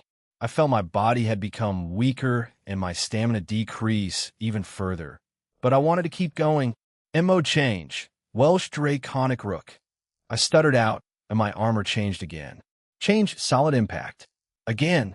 Gene San and my fist, which had become bulkier and stronger, collided. Sparks flew and a powerful shockwave was created. But in the end, I lost the clash again. Gah! My body was thrown away again. That part of my armor was also shattered, but I quickly repaired it along with Draig's help. Partner, you're running on fumes now. Our next move is our last. What do we do? Give me everything. Well, fire another Dragon Blaster. I shouted at Draig. Fine. He shouted back. Boost, boost, boost, boost, boost, boost, boost, boost, boost, boost, boost, boost, boost, boost, boost, boost, boost, boost, boost, boost. 20. That's all I can give you, otherwise your body will explode. Drake said to me, this is fine. Let's go. Mode change. Welsh Blaster Bishop. I shouted, and my armor changed again. Dragon Blaster! I screamed and fired my attack at Gene San. He had also stopped and stabilized himself. From behind him came out his own cannons. Accompany me till the end, partner, said Gene San. That's only natural, replied O'Draig. X-Blaster, he shouted. X-Blast Boosters. Our enormous beams hit each other, but Gene San's was a lot larger than mine. Darn, we're going to lose this struggle. Even with 20 boosts, we can't overpower it. Suddenly, it got even bigger. And finally, I ran out of energy, and his beam tore through the ground I was standing on. As I was hit by his attack, I couldn't help but look at the man that beat me with next to no effort. So this is the Red Dragon Emperor of another world your way, too strong, Gene San Rius Gremory, 1 pawn retire. Third-person point of view, once Issei Hyuda's retirement was confirmed, the fights around the dimension resumed. But the Gremory team's morale took a hit, and they also saw the large beam that tore through the dimension, and they shivered because of it. However, you've done well until now, said Okiba. The two Kibas had fought at the same time as Gene and Issei had their confrontation. I'm not done yet, said Kiba. He had cuts all over his body. None of them were lethal, all of them were shallow, but he was slowly running out of stamina. I already agreed to help search for Tosca, and you gained my approval. So why do you keep on struggling? Okiba asked, to prove to myself that I'm not weak, and that I'm not the same person I once was, said Kiba as she charged at Okiba. Okiba's milit.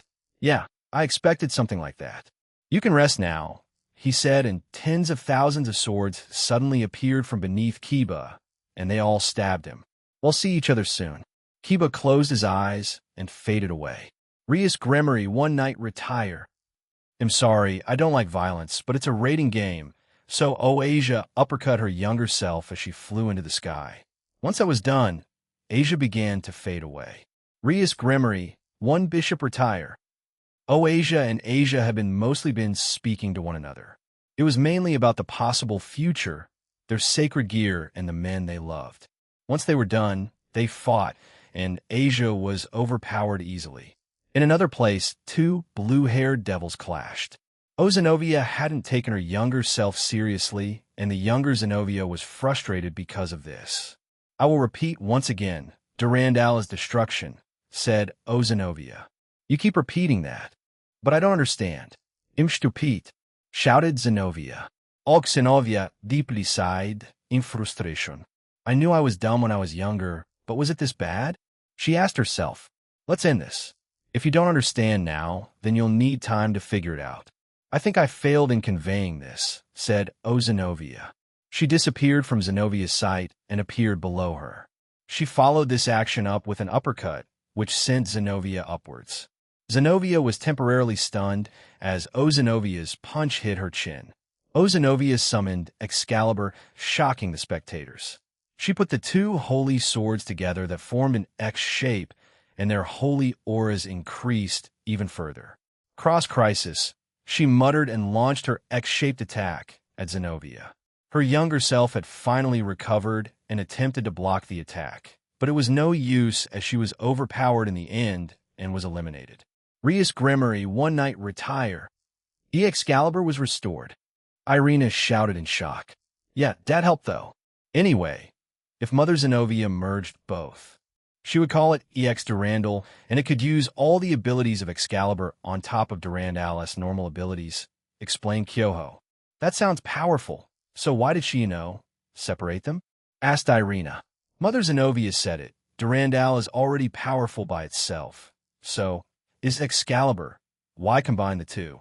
Durandal in essence is pure destruction. If the Zenobia of this world can't understand that, she'll never have mastery of Durandal, said Kyoho. Mama Nova is powerful, right?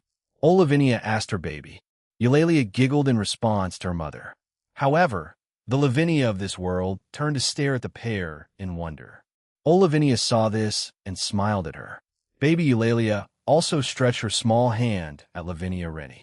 She looks so happy, thought Lavinia, before she reluctantly turned to look at the matches again. Huh. Oh. Yo. God Serena dodged multiple attacks from Rosweiss, which further annoyed her because of his nonchalant way of doing things. God Serena suddenly stopped and pointed at Rosweiss. I can see why you're frustrated. The one that's married to my master had the same look when we sparred many years ago. But now we fight equally.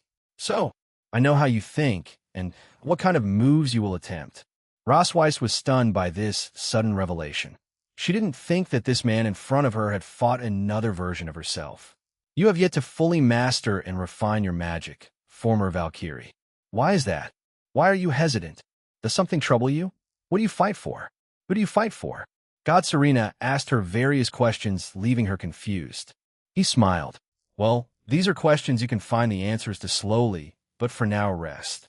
He shouted and slammed his fist into her stomach. Rosweiss was flung away, the wind knocked out of her. God Serena cocked his right arm back and ignited it in flames. I am the hybrid theory, the 8-dragon god Serena, he shouted. He then punched in front of him using his right arm that was covered in infernal flames. Purgatory dragons, blazing inferno. The intense and enormous torrent of flames ate up Rosweiss, and seconds later she was forced to retire from the game. She tried to defend against the attack with several defensive techniques, but they were meaningless against God Serena's power. Rias Gremory. One rook retire. Now, then, time to check on the two Nikomata, he said to himself before leaping away and landing near them. Chiron stood over Kaneko, who panted heavily and was already back to her base form. She had lost her Nikomata level 2 form early on, as she couldn't maintain it for too long. Well, that wasn't bad, but you still have a long way to go before you can fully master your powers in 2k, said Chiron. Kaneko didn't answer as she unsteadily got up and slowly punched Chiron on the chest. Of course, that didn't do anything. Chiron stared at her younger self and sighed. Spend time with your Nae-sama and ask her to train you, Chiron told her younger counterpart. But for now, this is as far as you go. She then flicked Kaneko on the forehead and she began to fade away. Kaneko was already in the verge of collapsing, and this small action finally nailed the coffin. Rias Gremory 1 rook retire. How was she? Shirone-sama? God Serena asked. So, she still has a long way to go before I can call it anything substantial, replied Chiron. Quite a harsh teacher. Gasper Vladi desperately fired several balls of demonic energy at his older counterpart. However, Gasper simply slapped them away, unaffected by them. Even when Gasper used his sacred gear to stop time, it was also cancelled by his older counterpart. Why not use the power deep inside you? Gasper asked. His younger self didn't answer. I have mastered that power, and it's even an unofficial balance breaker for me, he added. Yet, Gasper still didn't answer and kept staring at the man. Valerie was rescued by Jean and II. He also brought my mother back to life, and I have a good relationship with my father now, Gasper said. This finally got Gasper's attention as he stared at his older self in shock. Valerie is married to Jean and I, but I'm also married to 2 women. I love them very much, but while we don't have children yet, we are trying. Seeing how happy Jean and I is with Kyoho, one of my wives definitely wants to experience that too. Where shall be the next leader of the Teeps faction, apparently. Go there and stop everything. She is being abused. She has a sacred gear, the Sephiroth Grawl. Unlike you, she awakened it much later in life. Right now, she's suffering, but I could go over there and stop it. Jean and I already gave me permission after all, said Gasper. Gasper had suddenly become silent, and darkness began to surrounding him. Gasper heard the younger Vladi mutter suffering and Valerie over and over again. Perhaps I was too hasty? Gasper squinted his eyes at his younger self. He knew that he was going to lose control of himself. Gasper cared for Valerie as a sister and friend, but he could see that this version of himself cared more about Valerie. And we will speak more about this another time then, Gasper said. He blocked several tentacles made of darkness that started attacking him. Sleep, my younger self. Gasper disappeared and reappeared behind Gasper. He turned around and walked back to Gasper, who suddenly attained cuts that gushed out blood, and the darkness around him vanished. Gasper began to fade away as an Gasper stood over him. You will gain strength in the future, and this strength may be enough to save Valerie. However, you have no control over it at this point. Train it, don't be afraid of it. If you wish to save your friend, then become a man that will have his name spread all over, just like Jean and I, and Hayudu Issei, Gasper told his younger self. I see, replied Gasper as he finally faded away. Rias Gremory, 1 bishop retire. Gasper sighed and looked toward a certain direction and smiled. All that's left are the king and queen. Sazakane should have gotten through Akino-san. I wonder how Jean and I will respond to this. He shook his head. Everyone is converging over there. They'll join them.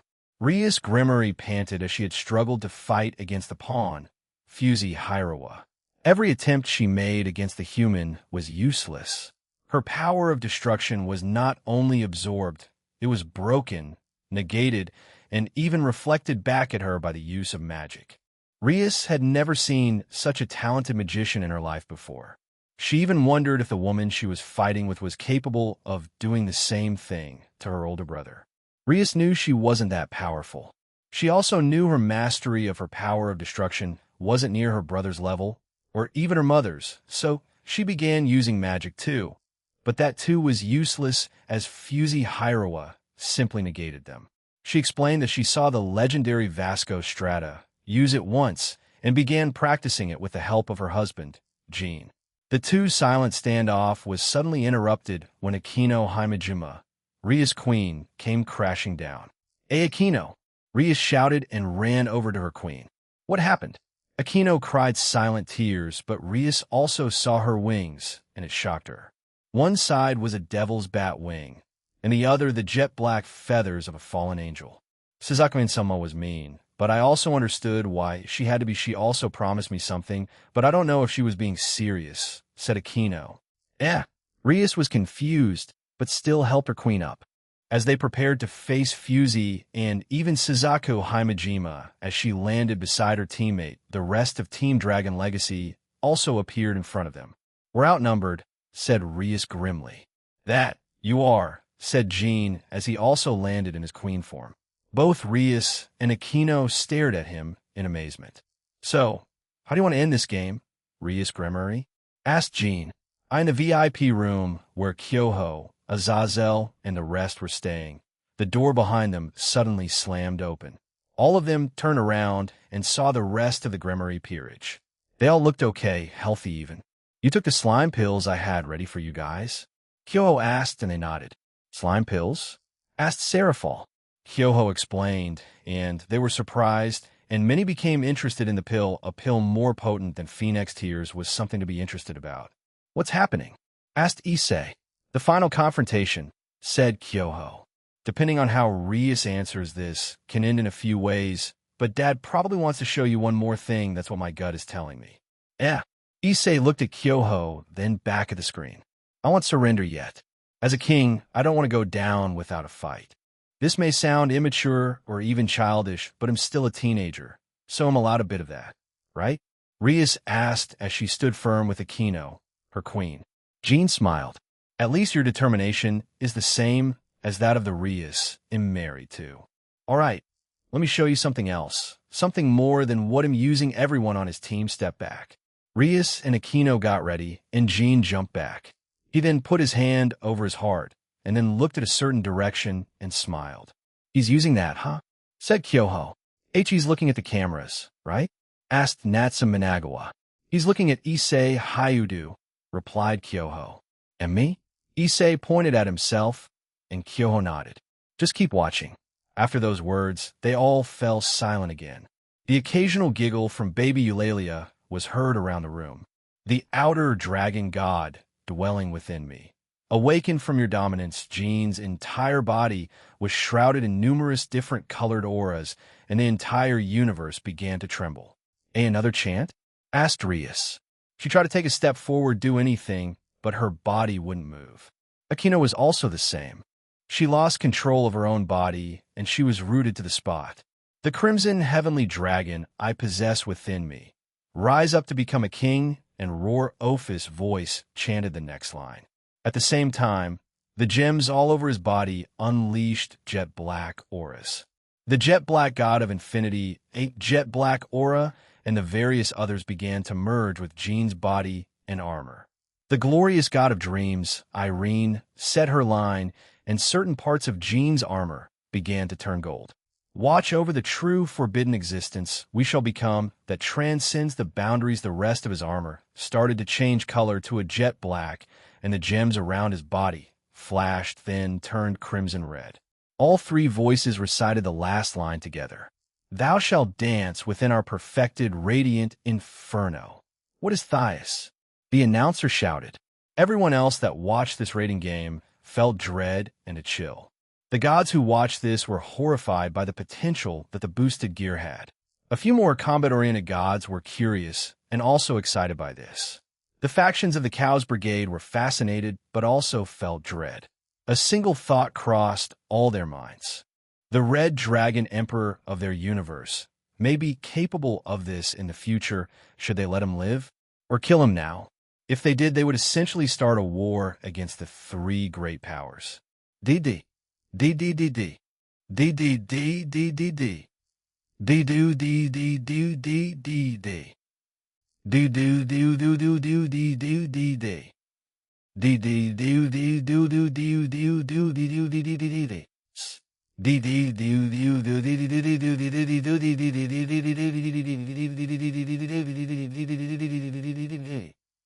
Dragon Full Drive. This is Diablo's dragon god. A form that Dad attained by mixing his own powers, Mother Ophis Infinity and Mother Irene's powers. Mother Irene is the Great Red, since the Great Red was a female in our world, explained Kyoho. Diablo's dragon god, repeated Issei. He didn't use his strongest form against me. Strongest? All his forms are the strongest, but if you are referring to the boosted gear, then he has two more forms after this. A form that's the size of the Earth, and a form that's the size of an entire universe, added Kyoho. Not including his real form. His dragon form, then I don't know how to class that. Issei, and everyone else in the room were shocked, except for the ones close to Jean. He's showing you this because you can attain it, said Kyoho as he glanced Issei. Issei Hayudu didn't answer as he looked at the monitor in amazement and shock. Jean stood there in his Diablo's dragon god form and stared at Rias and Akino. Both of them looked pale, but Rias finally took a step forward and covered her body with power of destruction. Akino did the same thing, and her body was covered in holy lightning. I won't back down, said Rias firmly. Using the last bit of her power, she gathered two powerful orbs of destruction on each of her hand. Akino followed after her master, and the lightning around her body crackled and became stronger. A large magic circle opened above them, and directly above Jean. Good, this is how a king and queen should be. Keep on getting stronger and improving. Rias Gremory, Akino Himejima, said Jean. Take this. Holy lightning. Both women shouted and fired their attacks at him. Jean's body suddenly glowed, brightly revoke. A single shout from his armor made their attacks vanish, stunning both girls. My turn. DD, DD, DD, DD, DD, DD, DD, DD, DD, DD, DD, DD.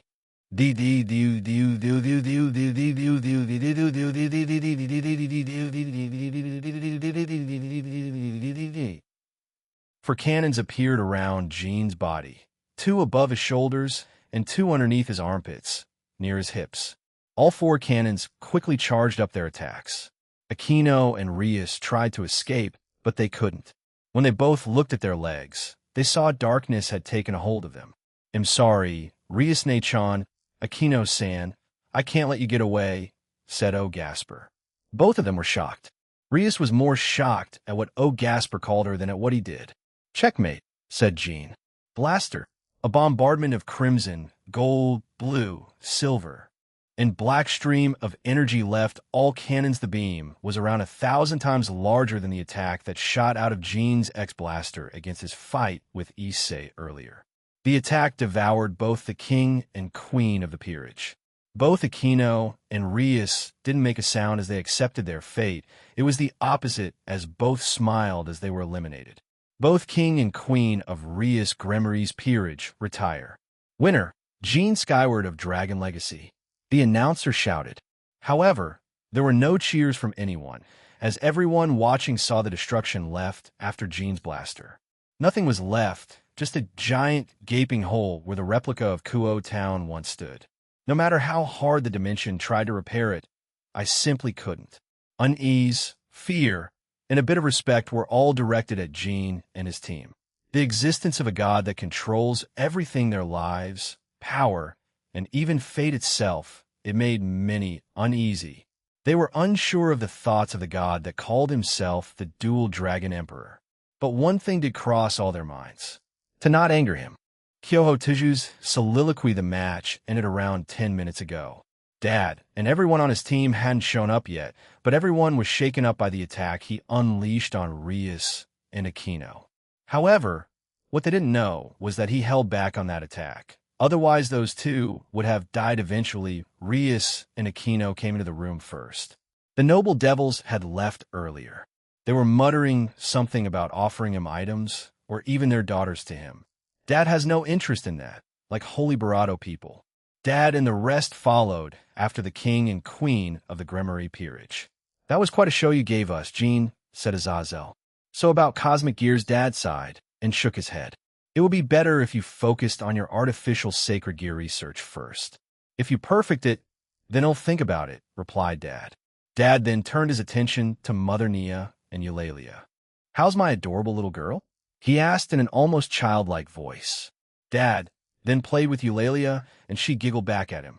However, Mother Grafia walked over to him and grabbed his cheek. Didn't you say that you were going to hold back? She asked. I got a bit too excited. I'm sorry, Dad apologized. Eulalia had grabbed his finger and didn't let go. Now Grafia, the younger Gremory peerage, learned a lot, didn't they? Asked Mother Lavinia and looked at them. They awkwardly agreed with her. So it's fine. Mother Grafia let go of Dad's cheek while sighing at him. Mother Lavinia greeted Dad warmly, and they shared a sweet moment together. It was so wholesome that I had to look away. I then felt someone tug on my sleeve and saw Lilith. Is something wrong? I asked. Candy, she said, and held her hand out. I didn't have any. I glanced at my dad, who was still fawning over Eulalia, and my other mothers. Uncle Drake left the boosted gear, and I looked at him, then at Lilith, and he shrugged at me. Yo, help. Mother Ophis came over and gave Lilith a piece of candy, and she ate it. She was happy with that before she walked over and hugged Dad's leg. I sighed and felt a bit of relief. I looked around the room. Many there looked like they wanted to speak to Dad. I mean, they did just witness all that, but Lavinia Rennie was enamored by the scene. It was so obvious what she felt: envy, longing. She wanted something like that. If her history was anything like Mother Lavinia's, then seeing another version of herself that happy and with a happy family, she definitely envied it. Her team saw it. Tobio Aq saw it. and had a guilty look on his face. For what I understand, while he had many admirers, the one he truly loved was Se. He was a normal human, forced into this new life, and suddenly a bunch of women were falling in love with him too. He was too kind to reject them, so he accepted them. But Se Tuju was, and is his number one. Jean Cohen, right? Would like to discuss that thing we mentioned before with the other drag. Said Surzex Lucifer. Dad stopped fawning over his family and faced Surzex. Oh, that. Well, let's talk about it in private then, replied Dad. He turned to Uncle Kiba and Gasper and nodded. Uncle Kiba walked over to Kiba, and Uncle Gasper walked over to Gasper before they left. Rias Gremory seemed to understand something, but didn't question them, so she let them go. Kyoho, join us, my dad told me. Yeah, I wonder what Dad's answer will be.